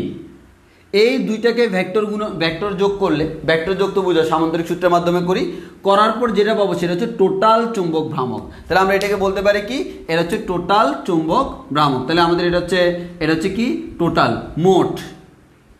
তাহলে এই মোট চুম্বক ভ্রামক কত তার উপর ডিপেন্ড করে তার মধ্যে কতখানি আমাদের চুম্বকের ধর্ম আছে। তাহলে আমি আবারও বলতেছি, আমাদের এই যে টোটাল চুম্বক ভ্রামক, এই টোটাল চুম্বক ভ্রামক কত তার উপর ডিপেন্ড করে আমাদের তার মধ্যে কতটুকু চুম্বকের প্রবণতা আছে অথবা চুম্বকের ধর্ম আছে সেটা আমরা এখান থেকে বলতে পারি। তাহলে আমরা বলতে পারি কি, মিউ ইকুয়ালস টু হচ্ছে mu L plus mu S. এখন আমরা একটা একটা নিয়ে কাজ করব। কি নিয়ে কাজ করব? প্রথমত আসে আমরা মিউ এল নিয়ে কাজ করব, এরপর মিউ এস নিয়ে কাজ করব। তার আগে আমরা একটা কথা বলে রাখি, এই দুইটা যখন তুমি পড়তে যাবা আমাকে পাশাপাশি পড়তে হবে। প্রথমত আসো আমাকে দুইটা জিনিস জানতে হবে। একটা হচ্ছে কি, একটা হচ্ছে আমরা একটু আগে কৌণিক ভরবেগ বের করছি না, ওইটাকে আমরা বলি কক্ষীয় কৌণিক ভরবেগ। কি বলি? কক্ষীয়, কারণ এটা কক্ষপথের জন্য। তাহলে আমরা বলতে কি ওটাকে বলতে পারতেছি কক্ষীয় কৌণিক ভরবেগ। এই কক্ষীয় কৌণিক ভরবেগ এল ইকুয়ালস টু আমরা বলতে পারি NH ডিভাইডেড বাই 2π। তাহলে কক্ষীয় চুম্বক ভ্রামক আমরা কি বলতে পারি, আমাদের কৌণিক ভরবেগ, কক্ষীয় কৌণিক ভরবেগ এল ইকুয়ালস টু আমরা কি জানি, NH ডিভাইডেড বাই 2π। এবারে যদি আমাদের স্পিন কৌণিক ভরবেগ বলে, স্পিন কৌণিক ভরবেগ, স্প্রিং কৌণিক ভরবেগের ক্ষেত্রে এটাকে এস দ্বারা প্রকাশ করি আমরা। এলকে যেরকম বলি কৌণিক ভরবেগ, এসটাও কৌণিক ভরবেগ, তবে এলটা হচ্ছে আমাদের রৈখিকের জন্য, আমাদের কক্ষীয়র জন্য, আর এসটা হচ্ছে আমার স্পিনের জন্য। এবং এই ক্ষেত্রে এটা হচ্ছে এইচ ডিভাইডেড বাই 4π। এটা হচ্ছে কি, এইচ ডিভাইডেড বাই 4π। এটা তোমাদেরকে মাথায় রাখতে হবে। তাহলে আমরা আবারও বলতেছি কক্ষীয় কৌণিক ভরবেগ যেটা, যেরকম আমাদের এটা আমরা কোত্থেকে পাইছি, এটা হচ্ছে একটা সূত্র, ওরকম এটা একটা সূত্র যে আমাদের এটা h/2π এর সরলগুণিত, আর এটা অলওয়েজ h/4π। এবার তুমি বলতে পারো ভাই এখানে n এর মান 1 2 3 দিয়ে আমি বিভিন্ন কক্ষপথ বের করতে পারি, এখানে না, এখানে সেটা করতে পারবো না, কারণ আমাদের স্পিনটা শুধুমাত্র আমরা একটার জন্যই প্রযোজ্য, কারণ সেখানে একটাই স্পিন থাকে। তাহলে আমরা ওই ক্ষেত্রে হচ্ছে আমরা শুধুমাত্র এটাই, তোমাকে এটা ব্যাখ্যা করতে গেলে আসলে অনেক ভিতরে যাওয়া যায়, আমার ভিতরে যাওয়ার কোনো প্রয়োজন নাই। আমরা জাস্ট এতটুকু মাথায় রাখবো, কক্ষীয় কৌণিক ভরবেগ যদি বলি এল ইকুয়ালস টু হচ্ছে NH ডিভাইড বাই 2π, আর স্পিন কৌণিক ভরবেগ স্পিন কৌণিক ভরবেগ যেটা সেটা হচ্ছে h/4π। এখন আসো আমাদের এখানে যে এইচটাকে আমরা কি বলি, প্লাঙ্কের ধ্রুবক। এইচটাকে আমরা বলি কি, প্লাঙ্কের ধ্রুবক। এখন এই প্লাঙ্কের ধ্রুবককে এইচটাকে 2π দ্বারা ভাগ করলে, এর মানে কি 2π দ্বারা ভাগ করছো, তাহলে এইচ এর মান এখানে যা আছে এখন আর একটু কমে গেল না। এটাকে আমরা বলি এটাও একটা ধ্রুবক, কারণ 2π নির্দিষ্ট একটা ধ্রুবক, এবং এই টার্মটা আমার খুব বেশি কাজে লাগে, আমরা আধুনিক পদার্থবিজ্ঞানে গেলে দেখবো। এটাকে আমরা বলি প্লাঙ্কের হ্রাসকৃত ধ্রুবক। এটাকে আমরা বলি কি, প্লাঙ্কের হ্রাসকৃত ধ্রুবক। অর্থাৎ এখানে তুমি এইচ এর মান যা পাইছো, এখানে 2π দ্বারা ভাগ করার কারণে এটা একটু কমে গেল, হ্রাস পাইলো, এটা কিন্তু একটা ধ্রুব মান, ওই কারণে এটাকে বলি প্লাঙ্কের হ্রাসকৃত ধ্রুবক। এবং এটাকে সাধারণত প্রকাশ করা হয় এইচ কার্ড দিয়ে, এইচ কার্ড। তাহলে আমাদের এই যে এইচ এর উপরে এরকম একটা দাগ দিয়ে দেওয়া হয়, এটা হচ্ছে এইচ কার্ড। তো আমরা এখান থেকে চাইলে আমরা এটাকে এভাবে লিখতে পারি যে আমাদের NH/2π, এটাকে আমরা লিখতে পারি এইচ কার্ড। তাহলে L ইকুয়ালস টু হচ্ছে আমাদের NH কার্ড বলা যায়। আবার S ইকুয়ালস টু আমরা বলতে পারি আমাদের h/2π, তাকে আমরা বলি কি এইচ কার্ড। তাহলে এটা হচ্ছে এইচ কার্ড ডিভাইডেড বাই 2। তাহলে আমরা প্রথমে দুইটা জিনিস শিখলাম, এতটুকু আমাদের একটা ধাপে ধাপে ক্লিয়ার করতে হবে, কারণ এই টপিকটা তোমাদের খুবই অনেকের কাছে এটা খুবই আনকমন একটা টপিকস, ওই কারণে আমি একটু আমার মতো করে পড়াচ্ছি। তাহলে আগে বলো এটা বুঝছি কিনা। তাহলে কক্ষীয় কৌণিক ভরবেগ এটা কক্ষের জন্য প্রযোজ্য, মানে যখন কক্ষীয় চুম্বক ভ্রামক বের করব তখন এটা কাজে লাগবে, আর যখন স্পিন চুম্বক ভ্রামক বের করব তখন আমার এটা কাজে লাগবে। তাহলে আমাদের কোন সময় কোনটা কাজে লাগবে সেটা আমরা দেখবো। তাহলে আমাকে প্রথমত বলো এই কক্ষীয় কৌণিক ভরবেগ আর স্পিন কৌণিক ভরবেগ আমরা বুঝে গেলাম। তাহলে কক্ষীয় কৌণিক ভরবেগ L ইকুয়ালস টু হচ্ছে NH/2π অথবা NH কার্ড বলা যায়, আর স্পিন কৌণিক ভরবেগ বলা যায় S ইকুয়ালস টু h/4π অথবা H card divide by 2। H মান হচ্ছে প্লাঙ্কের ধ্রুবক, আর H কার্ডটা হচ্ছে কি, প্লাঙ্কের হ্রাসকৃত ধ্রুবক। তাহলে আমাদের এতটুকু আমাদের ক্লিয়ার হয়েছে কিনা একটু বলি, এতটুকু আমরা বুঝছি কিনা। এখানে টপিক্স বাই টপিক্স একটা একটা করে বুঝে যাইতে হবে। এটা আমরা বুঝছি কিনা একটু কমেন্টে জানাই।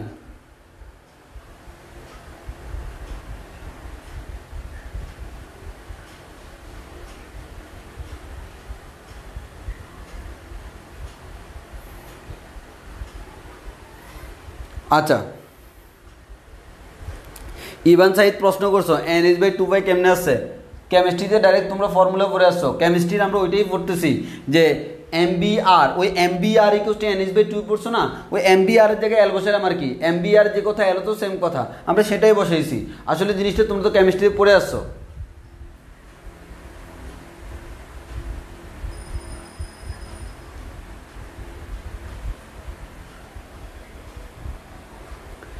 এলা তোমরা কেমিস্ট্রিতে, আমি এখানে তোমাদের কেমিস্ট্রিতে যে কক্ষপথ তোমরা গুণগত রসায়নের মধ্যে এগুলো সব পড়ে আসছো, তো আমি এখানে ডিটেলস পড়ানোর কোনো কারণ নাই। ওইখানে যে কণিক ভরবেগে, বোর মডেলের মধ্যে কণিক ভরবেগের যে নীতিটা পড়ছো, সেই নীতিটাই আমরা এখানে ব্যাখ্যা করছি। এবার বলো সবার এতটুকু ক্লিয়ার হয়েছে কিনা?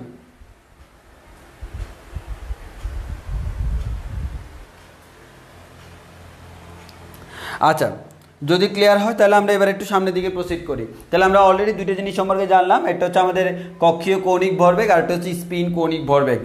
এবার আমরা কক্ষীয় চুম্বক ভ্রামকটা বের করব, আর সেটা বের করার ক্ষেত্রে আমাকে হেল্প করবে কে? আমাদের এটা হেল্প করবে, আর স্পিনটা বের করার সময় হেল্প করবে হচ্ছে আমাকে স্পিন কৌণিক ভরবেগ। ওকে, নেক্সট আমরা সামনের দিকে প্রসিড করি। এতটুকু আশা করি সবার ক্লিয়ার হওয়ার কথা। এবার আসো, এখন আমরা একটু ভালো করে দেখি আমাদের এখানে প্রথমে এখন আমরা বের করব কি? আমরা বের করব হচ্ছে কক্ষীয় চুম্বক ভ্রামক। আমরা বের করব হচ্ছে কক্ষীয় চুম্বক ভ্রামক, কক্ষীয় চুম্বক ভ্রামক। এই কক্ষীয় চুম্বক ভ্রামককে আমরা μL দ্বারা প্রকাশ করি, কক্ষীয় চুম্বক ভ্রামক। এখন আসো, এই কক্ষীয় চুম্বক ভ্রামক যদি আমরা বের করতে যাই, এখানে একটু ভালো করে খেয়াল করো। প্রথমত আসি, আমরা বলতে পারি কক্ষীয় চুম্বক ভ্রামক μL = হচ্ছে I × A। কোত্থেকে আসছে? M = আমরা জানি NIA।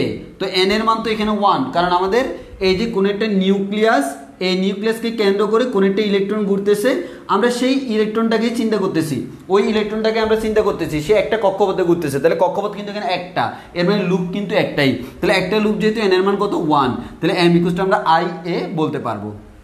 ওকে, এটা বলতে পারলাম। যদি আমরা এটা বলতে পারি, এবার I এর মানটা বের করতে হবে। I এর মান বের করার যে ক্যালকুলেশন, সেটা আমরা আগেই করে ফেলছি। কিভাবে? আমরা অলরেডি সাস্টের একটা ম্যাথ করছিলাম, মনে আছে? I = আমরা বলতে পারি আমাদের Q/T। তো Q এর মান তো এখানে আমরা Q/T বলতে পারি। I = কি? Q/T। এখন আসি T এর মানটা কীভাবে বের করবো? T = আমরা জানি S/V। S মানে কি? এই যে ইলেকট্রনটা, সে এখান থেকে সম্পূর্ণ পথ ঘুরে আবার এখানে আসলো, এটা হচ্ছে তার টোটাল অতিক্রান্ত দূরত্ব 2πr। এটা হচ্ছে বৃত্তাকার পথের ব্যাসার্ধটা, মানে সে যে বৃত্তাকার পথে ঘুরতেছে, আমরা ধরে নিচ্ছি কক্ষপথটা বৃত্তাকার, তাহলে 2πr কি থাকে? V থাকে। এই 2πr/v এটাকে আমরা এখানে বসাবো। এখানে বসালে কি হয়? এখানে বসালে হয় Q/2πr/v। এর মানে আমরা বলতে পারি QV/2πr। এটা হচ্ছে কার মান? I এর মান। সে I এর মানটা আমরা এখানে বসাই। μL = হচ্ছে আমাদের QV/2πr ইন্টু A। এ মানে কি? ক্ষেত্রফল। তাহলে কোন ক্ষেত্রফল? যে লুপটা আমি নিলাম ওই লুপের ক্ষেত্রফল। তাহলে আমি লুপ মানে কি? এই যে ইলেকট্রনটা যে পথে ঘুরতেছে, এটাই তো পুরোটা একটা লুপ। এই লুপের ক্ষেত্রফল কত? বৃত্তাকার পথের ক্ষেত্রফল πr²। তাহলে বলা যায় πr²। তাহলে আমরা এখানে বলতে পারি μL = এই আর চলে যাবে, আমরা এখান থেকে কাটাকাটি করে নিই। কাটাকাটি করলে π চলে যাবে। ওকে, আর দুইটা থেকে একটা চলে, একটা আর থাকবে। তাহলে আমরা এখান থেকে বলতে পারি QVR/2 বলা যায়। এখন আমরা যেই কাজটা করতে চাচ্ছি সেটা হচ্ছে আমরা এটাকে রিলেশন করব কার সাথে? আমরা L এর সাথে। তো L সমান আমরা কি জানি? L সমান আমরা জানি MVR = আমরা জানি NH/2π। তো আমি এটার সাথে রিলেশন করতে চাচ্ছি, তাহলে আমি L যদি এখানে আনতে চাই, কারণ আমি যেহেতু আমাদের কক্ষীয় চুম্বক ভ্রামক বের করতেছি, আর চুম্বক ভ্রামকটা আমাদের কিসের সাথে রিলেটেড? আমাদের কৌণিক ভরবেগের সাথে রিলেটেড। তাহলে আমাদের ভরবেগের সাথে যেহেতু রিলেটেড, কৌণিক ভরবেগের সাথে, সেটাকে আমরা নিয়ে আসবো কিভাবে? আমার লাগবে MVR, কিন্তু আমার এখানে দেখো Q আছে, এখানে আছে BR। তো আমি কি করলাম, এক্সট্রা একটা এম উপরে নিয়ে আসলাম, এক্সট্রা একটা এম নিচে নিয়ে আসলাম, আর নিচে তো 2 আগে থেকেই আছে। তাহলে আমরা এখান থেকে কি লিখতে পারবো, আমরা লিখতে পারবো Q L divide by twice M. এটা হচ্ছে মিউ এল এর মান, এর মান হচ্ছে আমাদের কক্ষীয় চৌম্বক ভ্রামকের মান। তো কিউ না লিখে আমরা যে কাজটা করি, মিউ এলটাকে আমরা লিখতে পারি E L divide by twice M. বুঝছো তো? কারণ হচ্ছে আমাদের কিউ এর আধানের মান কত, আধানের মান হচ্ছে ই, ই মান হচ্ছে ইলেকট্রনের আধানের পরিমাণ, ইলেকট্রনের আধানের পরিমাণ। তাহলে আমরা এখানে যদি মান বের করতে শুধু মান বিবেচনা করলাম, মিউ এল ইকুয়াল টু হচ্ছে ই L divide by twice M. তাহলে আমরা অলরেডি জেনে গেলাম, অলরেডি আমরা একটা ফর্মুলা পেয়ে গেলাম, সেটা হচ্ছে কি, সেটা হচ্ছে কক্ষীয় চৌম্বক ভ্রামক মিউ এল ইকুয়াল টু আমরা বলতে পারি E L divided by twice M, E L divide by twice M. এখন আসি E L divide by twice M বলে ফেললাম। তো আমরা চাইলে এটাকে একটু অন্যভাবে লিখতে পারি, সেটা হচ্ছে কি ভাইয়া, E divided by twice M, E divide by twice M লিখলাম, ইন্টু এল লিখলাম। এই যে E divided by twice M, ভালো করে খেয়াল করো, E divide by twice M, এটাকে আমরা বলি E divide by twice M, যেটা এটাকে আমরা বলি E divide by twice M যে টার্মটা, এই টার্মটাকে আমরা বলি গাইরোম্যাগনেটিক অনুপাত। এটাকে আমরা বলি কি,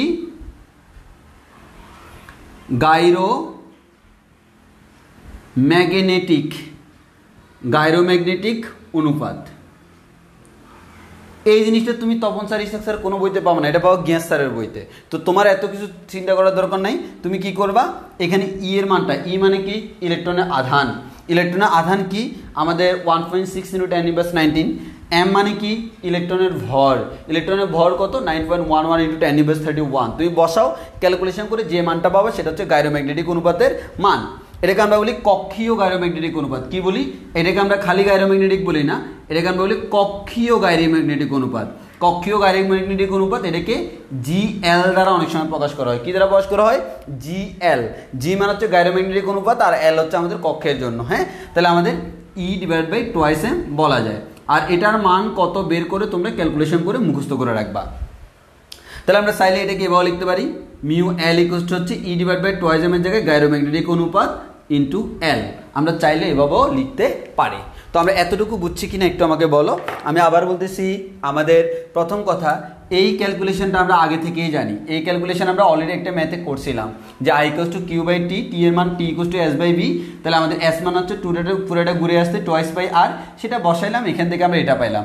এই আই এর ভ্যালুটা এখানে বসাইলাম। এ মানে কি ক্ষেত্রফল, কার ক্ষেত্রফল, লুপের ক্ষেত্রফল। লুপ হচ্ছে আমাদের এই পুরোটা, এই পুরো লুপের ক্ষেত্রফল, এটা হচ্ছে এরিয়া হচ্ছে আমাদের এ সমান পাই আর স্কয়ার লিখলাম, এটা পাইলাম। এখন আমি চাচ্ছি তাকে কার সাথে রিলেটেড করব, আমি কৌণিক ভরবেগ এল এর সাথে রিলেশন করব। তো কৌণিক ভরবেগ এল মান হচ্ছে এম বি আর। তো এম বি আর এর সাথে রিলেশন করার জন্য আমি কি করলাম, উপরে একটা এম নিয়ে আসলাম, নিচে একটা এম দিলাম। এই উপরে এম বি আর, এই জিনিসটাকে লিখলাম আমরা এল, আর নিচে আমাদের টোয়াইস এম আছে। তাহলে মিউ এল ইকুয়াল টু আমরা Q L divide by twice M লিখতে পারি। তো কিউ এর জায়গায় আমরা সাধারণত ই দিই। ই কেন, কারণ হচ্ছে যে এটা হচ্ছে ইলেকট্রনের আধান। আবার এখানে E divide by twice M, এই পুরোটা একটা কনস্ট্যান্ট, এই কনস্ট্যান্টটাকে আমরা বলি কি কক্ষীয় গাইরোম্যাগনেটিক অনুপাত। কি বলি, কক্ষীয় গাইরোম্যাগনেটিক অনুপাত। তো এটাকে আমরা বলি কক্ষীয় গাইরোম্যাগনেটিক অনুপাত। আর এখান থেকে এটাকে আমরা জিএল দ্বারা প্রকাশ করি। তাহলে E divide by twice M মান হচ্ছে আমার জিএল, কক্ষীয় গাইরোম্যাগনেটিক অনুপাত। এতটুকু আমরা বুঝছি কিনা একটু বলো, এতটুকু আমরা বুঝছি কিনা, কক্ষীয় গাইরোম্যাগনেটিক অনুপাত পর্যন্ত আমরা বুঝছি কিনা।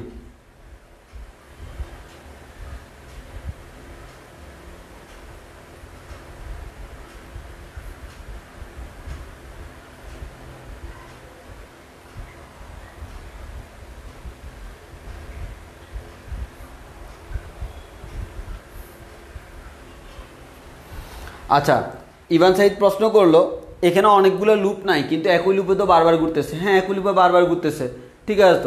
তো আমার তো যেরকম লুপই হোক, একই লুপ তো বারবার ঘুরবে। তুমি যে আগে টর্কের ক্ষেত্রে, কারণ এটা কন্টিনিউয়াসলি টর্ক উৎপন্ন করতেছে না, যেমন টর্কের যেটা বলছিলাম, তো সেখানে তো লুপ একটা, কিন্তু কন্টিনিউয়াস টর্ক উৎপন্ন করতেছে। তো তুমি লুপ একটা নিলে সে কন্টিনিউয়াস যে পরিমাণ টর্ক উৎপন্ন করবে, লুপ দুইটা হলে সে তার ডাবল টর্ক উৎপন্ন করবে, লুপ তিনটা হলে সে তার 3 গুণ টর্ক উৎপন্ন করে তারপর ঘুরাবে।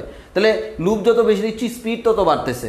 বাট এখানে আমার কথা হচ্ছে একটা নির্দিষ্ট টর্ক নিয়ে সে ঘুরতে থাকবে। হ্যাঁ, এখানে যতবার সে তো ঘুরবে, তার কাজই হচ্ছে ঘুরা, সে তো ঘুরবে, সে তো একবার করে ঘুরতেছে, অ্যাট এ টাইম তো আমার কয়েকবার ঘুরতেছে না, একবার ঘুরতেছে, আবার ঘুরতেছে, আবার ঘুরতেছে, এটাকে তুমি কয়েকটা লুপ বলতে পারবা না।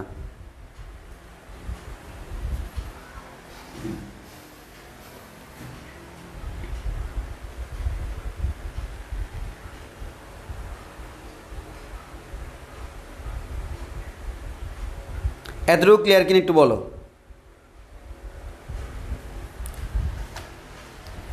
আচ্ছা, এবার আসি, তাহলে আমরা এই জিনিসটা আমরা মুছে ফেলতেছি।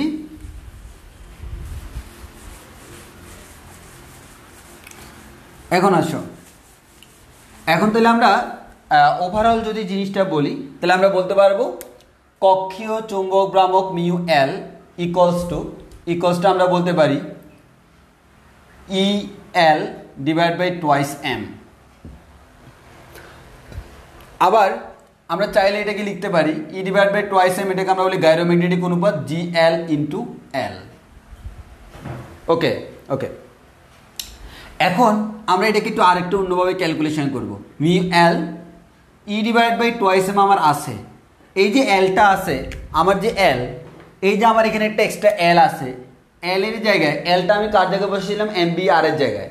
এম বি আর বসালে তো আমি আবার আগের জায়গায় রিটার্ন করব, কিন্তু আমি জানি এলকে আবার লেখা যায় N H divide by two পাইও চাইলে কি করা যায়, লিখা যায়।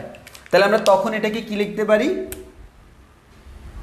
ই এন এইচ 2 দুগুণে 4 ফাই এম, এটাকে আমরা বলি মিউ এল। তাহলে মিউ এল মানে হচ্ছে আমাদের কি কক্ষীয় চৌম্বক ভ্রামকের ফর্মুলা হচ্ছে এটা E N H divide by 4 pi M. এখানে ই মানে হচ্ছে ইলেকট্রনের আধান, এন মানে হচ্ছে কত নম্বর কক্ষপথ, এইচ মানে হচ্ছে আমাদের প্লাঙ্কের ধ্রুবক, পাই মানে হচ্ছে তো জানো 3.1416, এম মানে হচ্ছে ইলেকট্রনের ভর। আবার চাইলে আমরা এটাকে কি লিখতে পারতাম, আমাদের এই স্কার্ড আকারে লিখতে পারি, এই যে আমাদের এইচ বাই টু পাইকে আমরা স্কার্ড লিখতে পারি, তখন আমরা লিখতে পারি ই এন এই স্কার্ড, তখন 2m চলে যাবে, এই 2 পাই চলে যাবে, তাহলে 2 পাই চলে গেলে আমার থাকে কত, 2m থাকে। তবে এটা আমার প্রয়োজন হয় না, মানে আমরা তো পড়ছিলাম, আমরা একটু আগে বলছিলাম যে আমাদের, অথবা এটাকে এভাবে বলা যায় E divide by twice M, তো এইচ বাই টু পাইকে আমরা কি বলি, এই স্কার্ড বলি। তখন তুমি এটাকে লিখতে পারতে এভাবে এন এন এই স্কার্ড, তখন আমরা ক্যালকুলেশন করলে এটা পাইতাম। তবে এটা আমাদের প্রয়োজন নাই, আমার মেইনলি এটা লাগবে। এখন একটু ভালো করে খেয়াল করে দেখো, এটা হচ্ছে আমাদের কি কক্ষীয় চৌম্বক ভ্রামক বের করার ফর্মুলা। এখন এন ইকুয়ালস টু যদি 1 হয়, এন ইকুয়ালস টু 1 হলে যে কক্ষীয় চৌম্বক ভ্রামক পাওয়া যায় মিউ এল কে একটা নাম দেওয়া হয়, সেই নামটা হচ্ছে বোর ম্যাগনেটন বলা হয়, বোর ম্যাগনেটন বলা হয়, বোর ম্যাগনেটন বলা হয়। তাহলে এন ইকুয়ালস টু 1 হলে mu N K Bohr magneton বলা হয়। তাহলে আমাদের এন এর মান যদি কখনো 1 হয়, তাহলে এন ইকুয়ালস টু 1 মানে কি, 1 নম্বর কক্ষপথের জন্য। এর মানে তুমি যদি কৌণিক, এই যে কক্ষীয় চৌম্বক ভ্রামক বের করতেছো, এই যে আমরা বের করতেছি কক্ষীয় চৌম্বক ভ্রামক, এই কক্ষীয় চুম্বক ভ্রামক যেটা বের করতেছ সেটা যদি প্রথম কক্ষপথের জন্য হয় আই এন ইকুয়ালস টু 1 এর জন্য, তখন আমি তাকে বলি কি, বোর ম্যাগনেটন, তখন আমি তাকে বলি কি, বোর ম্যাগনেটন। তাহলে আমি আবারও বলতেছি, যদি প্রথম কক্ষপথের জন্য হয় তাকে আমরা কি বলি, বোর ম্যাগনেটন বলি। এবার তোমাকে যে কাজটা করতে বলবে, যে বলা হবে এক বোর ম্যাগনেটন সমান কত, তাহলে আমরা সিম্পল এখান থেকে বলি আমাদের মিউ, এটাকে বলা হয় বি, কি বলা হয়, বি বলা হয়। মানে এক কথায় আমরা এভাবে বলি মিউ এল ইকুয়ালস টু আমরা জানি E N H divided by 4 pi M.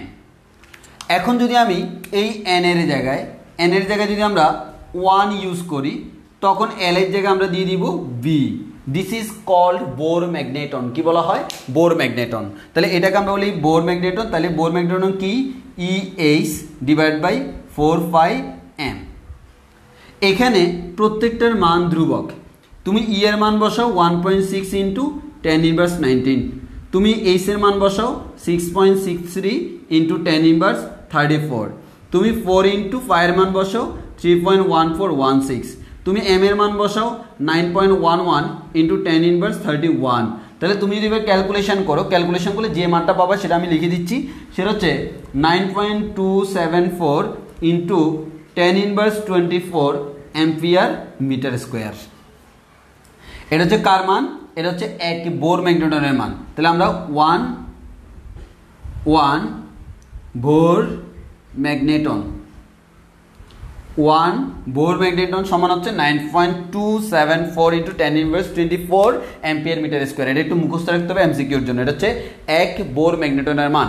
অনেক সময় অনুদানমূলক প্রশ্ন আসবে, এক বোর ম্যাগনেটনের মান নির্ণয় করো, তখন তোমাকে এভাবে ক্যালকুলেশন করে মানগুলা বের করে দিতে হবে। তাহলে এটা হচ্ছে কার মান? এক বোর ম্যাগনেটনের মান। এটা হচ্ছে ওভারঅল কক্ষীয় চৌম্বক ভ্রামক। এখন একটা ঝামেলা রয়ে গেছে। সেই ঝামেলাটা কি? সেই ঝামেলাটা হলো এই মিউ এল ইকুয়ালস টু আমরা জানি E/2m × L। এখন তোমাকে বলবে এটাকে ভেক্টর আকারে দেখাও। কি আকারে? ভেক্টর আকারে। Mu L equals two E/2m × L। এখানে ভেক্টর কে কে আছে? আমরা জানি কৌণিক ভরবেগ L একটা ভেক্টর রাশি, আর কক্ষীয় চুম্বক ভ্রামক সে নিজে একটা ভেক্টর রাশি। কিন্তু তুমি যদি বলো এটা তার ভেক্টর রূপ, এটা হচ্ছে ভুল। যখন ভেক্টর আসবে তখন কিন্তু দিক বিবেচ্য, তখন তোমাকে এটা কি করতে হয়? মাইনাস চিহ্ন দিতে হয়। তাহলে আমি আবারও বলতেছি, যদি কখনো বলা হয় ভেক্টর রূপ তখন এটা করতে হবে। এখন তোমার মনে প্রশ্ন আসবে, ভাইয়া মাইনাস চিহ্ন কেন দিলাম? মাইনাস চিহ্ন দেওয়ার কারণ কি? মাইনাস চিহ্ন দেওয়ার কারণ হচ্ছে মিউ এল এবং এল পরস্পর কেমন? পরস্পর বিপরীতমুখী, পরস্পর বিপরীতমুখী।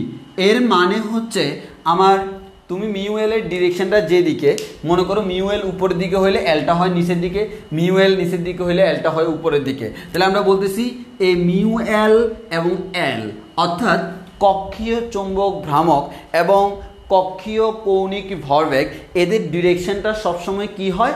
অপোজিট ডিরেকশনে হয় ইলেকট্রনের জন্য। আমরা তো ইলেকট্রনের জন্যই করতেছি। এখন তোমার মনে প্রশ্ন আসতে পারে এটা কেমনে সম্ভব? হ্যাঁ, কেমনে সম্ভব আমি দেখাই। মনে করো এটা হচ্ছে আমার সেই কাঙ্ক্ষিত কক্ষপথ, এটা হচ্ছে তার কেন্দ্র, এটা হচ্ছে তার কেন্দ্র, এটা হচ্ছে কক্ষপথ। ওকে, যদি আমি বলি এটা হচ্ছে আমার কক্ষপথ, তাহলে আমরা ধরে নিলাম হচ্ছে কোন একটা ইলেকট্রন যদি ধরে নিলাম কোন একটা ইলেকট্রন সে এই দিকে গতিশীল, মানে কি ইলেকট্রনটা এই বরাবর গতিশীল, ঠিক কি না? তাহলে ইলেকট্রন যদি এই বরাবর গতিশীল হয়, ইলেকট্রন যেদিকে যায় তড়িৎ প্রবাহ তার উল্টা দিকে যায়। তাহলে আমরা বলতে পারি ইলেকট্রন যেহেতু এইদিকে যাচ্ছে, এর মানে আমরা বলতে পারি তড়িৎ প্রবাহ উল্টা দিকে যাচ্ছে। এর মানে এই দিকটা হচ্ছে কার দিক? তড়িৎ প্রবাহের দিক, ঠিক কিনা? তাহলে ইলেকট্রনের দিকটা হচ্ছে এই বরাবর, তড়িৎ প্রবাহের দিকে এই বরাবর।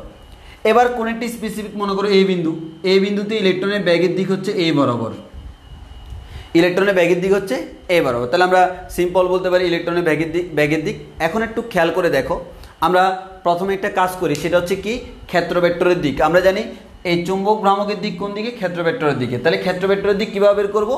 যেদিকে তড়িৎ প্রবাহ সেদিকে বৃদ্ধাঙ্গুল, সেদিকে অন্যান্য আঙ্গুল, তাহলে উপরের দিকে। দেখো এটাকে যদি একটা তল বিবেচনা করো, এটাকে যদি এরকম একটা প্লেট বিবেচনা করো, একটা প্লেটের মতো বিবেচনা করলে, একটা এরকম প্লেটের মতো বিবেচনা করলে, এইদিকে যেহেতু তড়িৎ প্রবাহ, উপরের দিক হচ্ছে কার দিক? উপরের দিক হচ্ছে আমাদের মিউ এল এর ডিরেকশন। এর মানে কক্ষীয় চুম্বক ভ্রামকের ডিরেকশন কোন দিকে? উপরের দিকে। ওকে, এবার আমি যদি বলি এখানে ব্যাগের দিক কোন দিকে? এই বরাবর, এবং এটাই হচ্ছে আমার কার দিক? ভরবেগের দিক। আর ব্যাসার্ধ ভেক্টর কোন বরাবর কাজ করে? কেন্দ্র বরাবর, বাইরের দিকে হচ্ছে ব্যাসার্ধ ভেক্টর। এখন আমরা কি জানি, আমাদের যে কৌণিক ভরবেগের দিক বের করতে হয়, কৌণিক ভরবেগের দিক আমরা কোত্থেকে বের করি? আমরা কৌণিক ভরবেগ L ইকুয়ালস টু জানি R ক্রস ফি। এর মানে R থেকে ফি এর দিকে ঘুরতে হয়। এটা হচ্ছে R, এটা হচ্ছে ফি।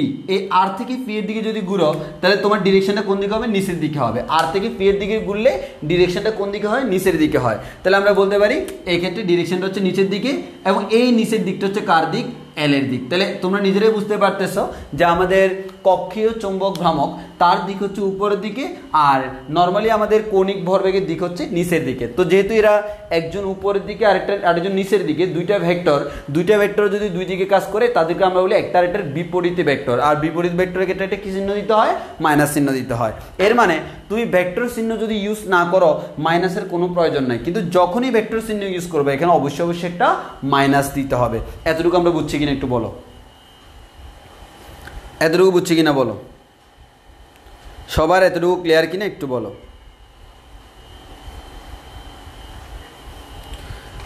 আমার হাতের ফোনে চার্জ শেষ হয়ে গেছে, এখন পিছন থেকে থেকে তোমাদের কমেন্ট করতে হবে। এতটুকু ক্লিয়ার কিনা সবাই একটু বলো।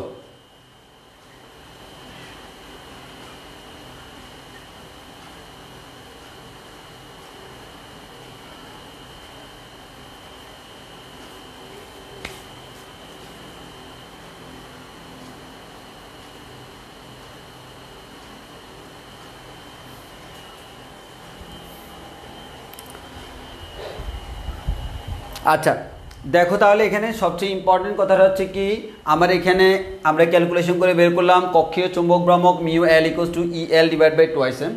ই ডিভাইড বাই টোয়াইস এমটাকে আমরা বলি গাইরোম্যাগনেটিক অনুপাত জি এল ইন্টু এল। তো এখন আমাদের মিউ এলকে আমরা লিখতে পারি E divide by twice M L. এই এল মানে হচ্ছে এন ইস বাই 2 পাই, মান বসাই দিলাম। আর এস কার্ড আকার লিখেছে সেটা আমি আর বললাম না। এখানে কাটাকাটি করে এখানে টোটাল ক্যালকুলেশন করলে এই রাশিটা আসে। কখনো যদি 1 নম্বর কক্ষপথের জন্য হয়, মানে 1 নম্বর কক্ষপথের কক্ষীয় চুম্বক ভ্রামক যেটা আছে এটা হচ্ছে কক্ষীয় চুম্বক ভ্রামক। 1 নম্বর কক্ষপথের জন্য কক্ষীয় চুম্বক ভ্রামকের যে মানটা তাকে আমরা বলি বোর ম্যাগনেটন। তাহলে আমরা এটাকে বলবো কি বোর ম্যাগনেটন, যদি এন এর মান 1 হয়। তো এন এর মান যখন 1 তখন আমি বলতে মিউ বি মানে হচ্ছে বোর ম্যাগনেটন। ক্যালকুলেশন করলে একটা মান বের হবে, এই মানটা পাবা। এই মানটাকে আমরা বলি 1 বোর ম্যাগনেটনের মান। অনেক সময় পরীক্ষা আসতে পারে 1 বোর ম্যাগনেটন তার মান কত।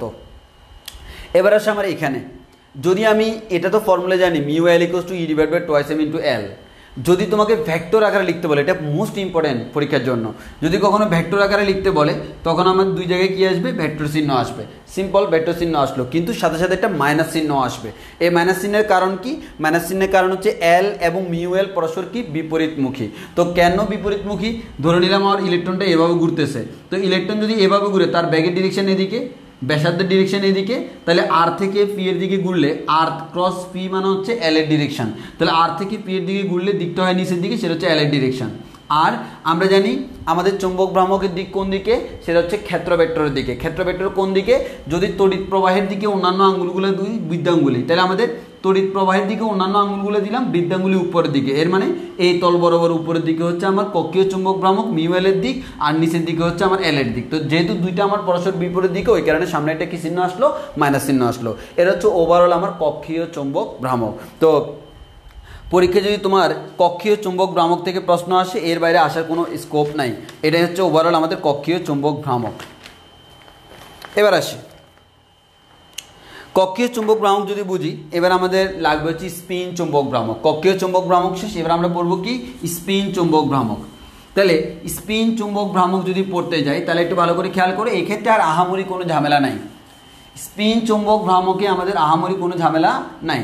তাহলে আমরা আসি, আমরা পড়ব কি, আমরা পড়ব হচ্ছে আমাদের স্পিন, আমরা পড়ব হচ্ছে স্পিন চুম্বক ভ্রামক। স্পিন চুম্বক ভ্রামক, এই স্পিন চুম্বক ভ্রামককে আমরা মিউ এস দ্বারা প্রকাশ করি। বিভিন্ন পরীক্ষা নিরীক্ষার মাধ্যমে এটা প্রমাণ করা হয়েছে যে স্পিন চুম্বক ভ্রামক হচ্ছে 1 বোর ম্যাগনেটনের সমান। এর মানে 1 বোর ম্যাগনেটন বলা যে কথা, আর 1 আমাদের স্পিন চুম্বক ভ্রামক বলাও সেম কথা। কারণ আমি আগেই বলছিলাম আমাদের স্পিনের ক্ষেত্রে শুধুমাত্র সেখানে স্পিনের জন্য কিন্তু কোনো আমাদের এন ছিল না, মনে আছে? আমরা স্পিনের ক্ষেত্রে আমরা বলছিলাম স্পিন কৌণিক ভরবেগ এস ইকুয়াল টু হচ্ছে আমাদের এইচ ডিভাইড বাই 4/5। এখানে কোনো এন ছিল না, এর মানে এটা এন এর উপর নির্ভর করে না, এখানে এন একটাই, মানে একটা কক্ষপথের জন্য প্রযোজ্য। তো সেক্ষেত্রে হচ্ছে আমাদের কি বলছিলাম স্পিনের জন্য, কারণ সে তো আমাদের স্পিন মানে কি, স্পিন মানে হচ্ছে আমার এই যে ইলেকট্রনটা মনে করো নিউক্লিয়াসের চারদিকে ঘুরে ইলেকট্রন, এখন সে নিজের কক্ষপথে, এই যে সে যে কক্ষপথে আছে কক্ষপথের চারদিকেও যে ঘুরে সেটা হচ্ছে স্পিন। ওই স্পিন আমার একটাই হইতে পারে, আর হয়তো আমাদের স্পিনটা দুই রকম হইতে পারে, সে এভাবে স্পিন করতে পারে, আবার সে এভাবে স্পিন করতে পারে। একটাকে আমরা বলি ডানাবর্তী স্পিন, আর একটাকে বলে আমরা বামাবর্তী স্পিন। আমাদের একটাকে আমরা বলতে পারি ঊর্ধ্বমুখী স্পিন, আর একটাকে বলতে পারি নিম্নমুখী স্পিন। এবং স্পিনগুলোকে এরকম চিহ্ন দ্বারা প্রকাশ করা হয়, এরকম চিহ্ন দ্বারা প্রকাশ করা হয়। তোমরা কেমিস্ট্রিতে অনেক সময় দেখবে এরকম এরকম দেওয়া হয় ইলেকট্রনগুলোকে, এটা দ্বারা উল্টা ডিরেকশন দ্বারা বোঝানো হয় এটা বিপরীত স্পিন। যখন দুইটা পরস্পর বিপরীত স্পিন তাহলে একটা আর এটাকে নাকচ করে দেয়, ওই কারণে সেখানে কোনো চুম্বক ক্ষেত্র সৃষ্টি হইতে পারে না। কিন্তু যেখানে আমাদের একটা থাকে, একটা আছে মানে কি, মনে করে একটা আছে এর মানে একদিকে চুম্বক ক্ষেত্র আছে, এটাকে নাকচ করার মতো কেউ নাই, এটার মধ্যে আমার অনেক বেশি চুম্বক ক্ষেত্র কাজ করবে। ওই কারণে যাদের শেষ কক্ষপথে আমাদের বিজোড় সংখ্যক ইলেকট্রন থাকে তাদের ক্ষেত্রে দেখা যায় চুম্বক ক্ষেত্রে চুম্বকের প্রবণতা একটু কি বেশি। তুমি দেখবা যাদেরকে আমরা চুম্বক পদার্থ হিসেবে একটু বেশি চিনি তাদের শেষ কক্ষপথে কি থাকে, বিজোড় সংখ্যক ইলেকট্রন থাকে। জোড়া জোড়া থাকলে সেক্ষেত্রে নাকচ করে দিতে পারে। এখন আসো আমাদের বোর ম্যাগনেটনের সমান, তো আমরা তো একটু আগেই পড়ছিলাম যে আমাদের বোর ম্যাগনেটনটা আমাদের ওইখানে যখন আমরা পড়ছিলাম বোর ম্যাগনেটনটা আমাদের কী ছিল, EH/4πm। তাহলে আমরা বলতে পারি এটা হচ্ছে EH/4πm, আর এটা হচ্ছে আমাদের মিউ এস। তাহলে আমরা মিউ এস ইকুয়াল টু কী বলতে পারি, এবার দেখো এখান থেকে H/4πটাকে আলাদা করি, তাহলে E/m ইন্টু H/4πটাকে আলাদা করলাম। এই H/4π যেটা, এটাকে আমরা বলতে পারি স্পিন কৌণিক ভরবেগ। তাহলে মিউ এস ইকুয়াল টু হচ্ছে E/m ইন্টু এস। এই E/m যেটা দেখতেছো এটাকে আমরা আবার অনেক সময় আরেকটা নাম দিই, এটাকে আমরা বলি স্পিন গাইরোম্যাগনেটিক অনুপাত, এটাকে আমরা বলি GS। এটাকে বলি কি, স্পিন গাইরোম্যাগনেটিক অনুপাত। আগেরটাকে বলছিলাম কক্ষীয় গাইরোম্যাগনেটিক অনুপাত, এবারটাকে বলতেছি স্পিন গাইরোম্যাগনেটিক অনুপাত, ম্যাগনেটিক অনুপাত। একটু খেয়াল করে দেখো, তুমি যখন আগের বার পাইছিলা কক্ষীয় গাইরোম্যাগনেটিক অনুপাত ছিল E/2m, আর স্পিন গাইরোম্যাগনেটিক অনুপাত হচ্ছে E/m। এর মানে কক্ষীয় যেটা ছিল তাকে 2 দ্বারা গুণ করলে, তাহলে আমরা যে জিনিসটা দেখতে পাচ্ছি কক্ষীয়টাকে 2 দ্বারা গুণ করলে স্পিনটা পাচ্ছি, এটাকে আমরা বলি ডিরাকের তত্ত্ব। কি বলি, ডিরাকের তত্ত্ব। অর্থাৎ ডিরাকের তত্ত্ব হচ্ছে আমাদের কক্ষীয় চুম্বক ভ্রামকের দ্বিগুণ হচ্ছে আমার কি, আমাদের স্পিন চুম্বক ভ্রামক, এটা হচ্ছে ডিরাকের তত্ত্ব। তো এটা একটু জেনে রাখতে হবে, আর বাকিগুলো সম্পূর্ণ আগের মতো। তাহলে আমরা একটা ফর্মুলা পেয়ে গেলাম mu S equal to E/m into S, হুবহু আগের মতো। আর এবার আমাদের একটা বাকি আছে কি, সেটা হচ্ছে আমাদের ভেক্টর আকারে প্রকাশ। তো মিউ এস ইকুয়াল টু আমরা বলতে পারি E/m ইন্টু এস। এখন যদি ভেক্টর আকারে প্রকাশ করি mu S equal to E/m into S, vector আকারে প্রকাশ করলে হুবহু আগের মতো, এক্ষেত্রে একটা মাইনাস চিহ্ন আসবে, আর ব্যাখ্যা দিচ্ছি না। তাহলে আমাদের এই যে মিউ এস, এদিকে হচ্ছে এস মাইনাস, হুবহু সিমিলার, কারণ আমাদের এখানে ডিরেকশনটা অপোজিট হওয়ার কারণে সামনে একটা কি চিহ্ন আসবে, মাইনাস চিহ্ন আসবে। তাহলে আমাদের এটা হচ্ছে স্পিন চুম্বক ভ্রামক আমরা পড়াই ফেললাম, আর এর আগে আমরা কক্ষীয় চুম্বক ভ্রামক পড়ে ফেললাম। তাহলে আমরা আশা করি বুঝতে পারছি স্পিন চুম্বক ভ্রামক আর কক্ষীয় চুম্বক ভ্রামকের মধ্যে পার্থক্যটা কোন জায়গায়। আমাদের আবারও বলতেছি স্পিনের ক্ষেত্রে আমার কোনো কক্ষপথ নাই, এস ইকুয়াল টু হচ্ছে H/4π আমরা আগেই বলছিলাম। আর এইদিকে হচ্ছে আমাদের স্পিন চুম্বক ভ্রামকটা কার সমান, এক বোর ম্যাগনেটনের সমান। এটা পরীক্ষালব্ধ ফলাফল। তো পরীক্ষালব্ধ ফলাফল হচ্ছে এটা সবসময় এক বোর ম্যাগনেটনের সমান, ওই কারণে এটার জায়গায় বসালাম এক বোর ম্যাগনেটনের ক্যালকুলেশনটা। এক বোর ম্যাগনেটন কিন্তু এটাই ছিল, মানে n এর মান এখানে 1। এরপর আমরা এখান থেকে H/4πকে আলাদা করলাম কেন, কারণ তাকে আমরা কৌণিক ভরবেগে কনভার্ট করব। তো এই স্পিন কৌণিক ভরবেগ হচ্ছে s, তার জায়গায় আমরা s বসাই দিলাম। এরপর তাকে আমরা ভেক্টর রূপ দেখলাম, আর এখানে সহগ যেটা, এটাকে আমরা বলি স্পিন গাইরোম্যাগনেটিক অনুপাত। আর আমি দেখতেছি আগেরবার যা পাইছি বর্তমানটা তার দ্বিগুণ। এই জিনিসটা ব্যাখ্যা করছে বিজ্ঞানী আমাদের ডিরাক, তার মত অনুযায়ী এটাকে আমি ডিরাকের তত্ত্ব বলি। তবে আমরা যদিও বলি দ্বিগুণ, আসলে এটা প্রকৃতপক্ষে দ্বিগুণ না, এটা দ্বিগুণের কাছাকাছি 2.004 এই টাইপসের কিছু একটা, আমাদের 2.0024 এরকম 2.0024 জানার কোনো প্রয়োজন নাই, মানে প্রায় 2 বলা যেত, এই প্রায় 2, এটা হচ্ছে আমার ডিরাকের তত্ত্ব। তাহলে আমাদের অলরেডি দুইটা জিনিস জেনে গেলাম, একটা হচ্ছে আমাদের স্পিন, আমাদের একটা হচ্ছে তোমার কক্ষীয় চুম্বক ভ্রামকও জানলাম, স্পিন চুম্বক ভ্রামকও জানলাম। এবার আসো আমাকে যে জিনিসটা জানতে হবে সেটা হচ্ছে এবার লব্ধি চুম্বক ভ্রামকের মানটা। লব্ধি চুম্বক ভ্রামক এবার জানতে হবে কি, লব্ধি চুম্বক ভ্রামক। তাহলে একটু আসি আমরা লব্ধি চুম্বক ভ্রামকটা দেখাই। তাহলে এবার আসি লব্ধি চুম্বক ভ্রামক। লব্ধি চুম্বক ভ্রামক, তাহলে লব্ধি চুম্বক ভ্রামকটা যদি দেখি, সিম্পল হিসাব হচ্ছে আমার এখানে লব্ধি চুম্বক ভ্রামক সমান হচ্ছে ভেক্টর সমান হচ্ছে আমাদের কক্ষীয় চুম্বক ভ্রামক প্লাস স্পিন চুম্বক ভ্রামক। তাহলে মিউ সমান আমরা বলতে পারি আমাদের যেহেতু ভেক্টর আকারে আছে, এটা সমান বলা যায় minus E/2m into L vector, আর এই ক্ষেত্রে বলা যায় minus E/m into S vector. তো আমরা এখান থেকে মাইনাস E/2m কমন নিলাম, E divide by twice M যদি কমন নিই তাহলে আমরা কি পাবো, এল ভেক্টর প্লাস 2s ভেক্টর। এটা হচ্ছে তাদের মধ্যে রিলেশনটা, এটা হচ্ছে টোটাল চৌম্বক, এটা হচ্ছে টোটাল চৌম্বক ভ্রামকটা। তাহলে টোটাল চৌম্বক ভ্রামক মিউ ইকুয়াল হচ্ছে minus E divide by twice M L plus 2s। এই ফর্মুলা আমাকে একটু জেনে রাখতে হবে, এই ফর্মুলা জেনে রাখতে হবে। এবার তোমাকে একটা কথা বলে রাখি, আমার এখানে এই মিউটা যার যত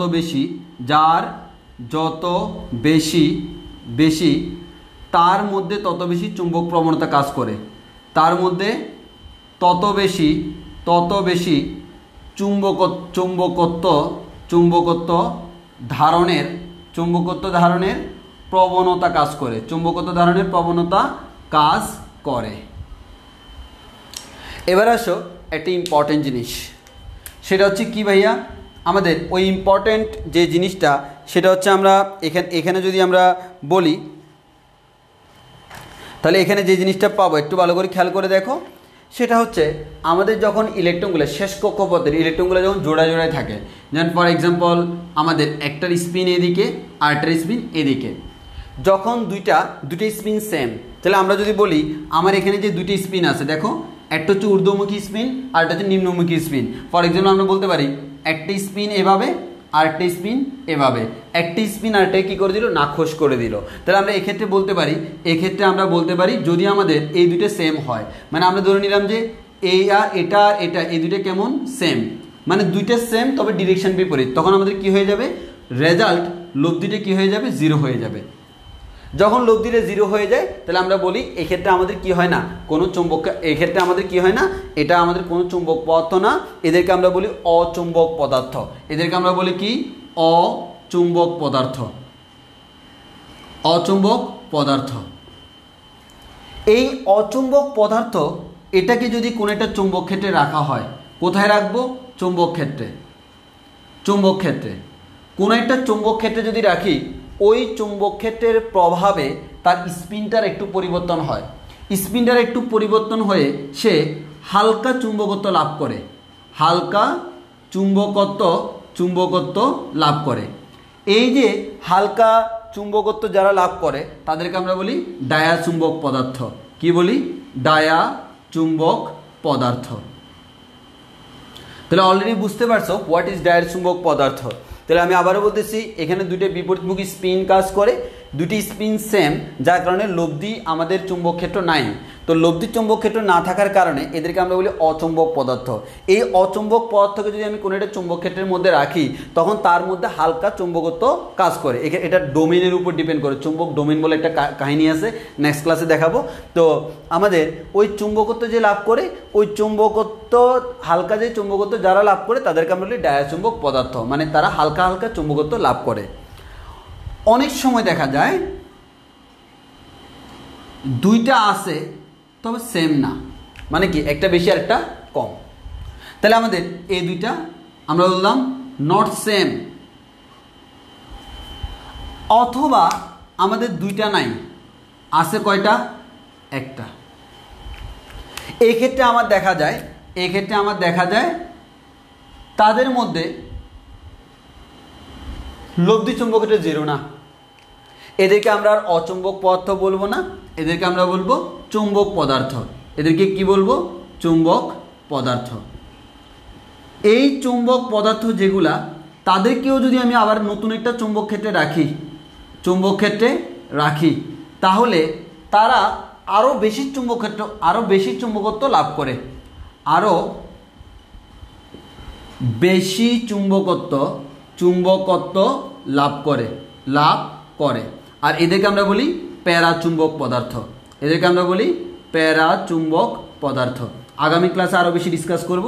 আজকে এতটুকু পর্যন্ত। যদিও পড়াগুলা অনেকের কাছে একটু জটিল মনে হইতে পারে, আমি খুবই সহজ সরল ভাষায় বোঝানোর চেষ্টা করছি, কারণ এর গুছানোভাবে তুমি তোমার কোনো বইতেই পাবা না। তাহলে আমি আবারও বলতেছি, লব্ধি চুম্বক ভ্রামক যেটা, সেটা হচ্ছে দুইটা চুম্বক ভ্রামকের সমষ্টি। এখান থেকে এটা পাইলাম, লব্ধি চুম্বকের যার যত বেশি সেখানে আমার তত বেশি চুম্বকত্ব লাভ করবে। আর স্পিনের ক্ষেত্রে দেখা যায় বিপরীতমুখী স্পিন। ওই কারণে আমরা একটা কথা বলি কি জানো, যাদের শেষ কক্ষপথে জোড়া ইলেকট্রন আছে তাদের ক্ষেত্রে আমার চুম্বকত্ব খুব বেশি কাজ করে না, আর যাদের একা একা ইলেকট্রন আছে বিজোড় সংখ্যক, তাদের ক্ষেত্রে চুম্বকত্ব খুব ভালোভাবে কাজ করে। কেন? কারণ যে চুম্বকত্ব উৎপন্ন হয় তাকে নাকচ করার মতো কেউ নাই, আর এখানে যেটা উৎপন্ন হয় তাকে বিপরীত দিক থেকে আরেকজন নাকচ করে দেয়। আর কখনো যদি দুইটা আমার ইকুয়াল না হয়, ইকুয়াল এমন হইতে পারে কিন্তু, যদি একটু রেয়ার কেস, বাট হইতে পারে, যদি হয় তখন আমাদের সেম, যদি না হয় তখনও তার মধ্যে হালকা চুম্বকত্ব থাকে, ওই কারণে এদেরকে আমরা বলি চুম্বক পদার্থ। আর এই অচুম্বক পদার্থ যাদের মধ্যে কোনো চুম্বকত্ব নাই, তাদেরকে যদি কোনো একটা চুম্বক ক্ষেত্রের মধ্যে রাখি, হালকা হালকা চুম্বকত্ব লাভ করে, এটাকে আমরা ডায়াচুম্বক পদার্থ। আর যারা চুম্বক তাদেরকে যদি চুম্বক ক্ষেত্রে রাখি, তারা আরও বেশি চুম্বকত্ব লাভ করে, তাদেরকে আমরা বলি প্যারাচুম্বক পদার্থ। তো আমাদের আজকে এর বেশি পড়াবো না, আজকে আমাদের এতটুকু পর্যন্তই থাকুক। এর মধ্যে কারো কোনো প্রবলেম আছে কিনা বলো, এতটুকু সবার ক্লিয়ার কিনা?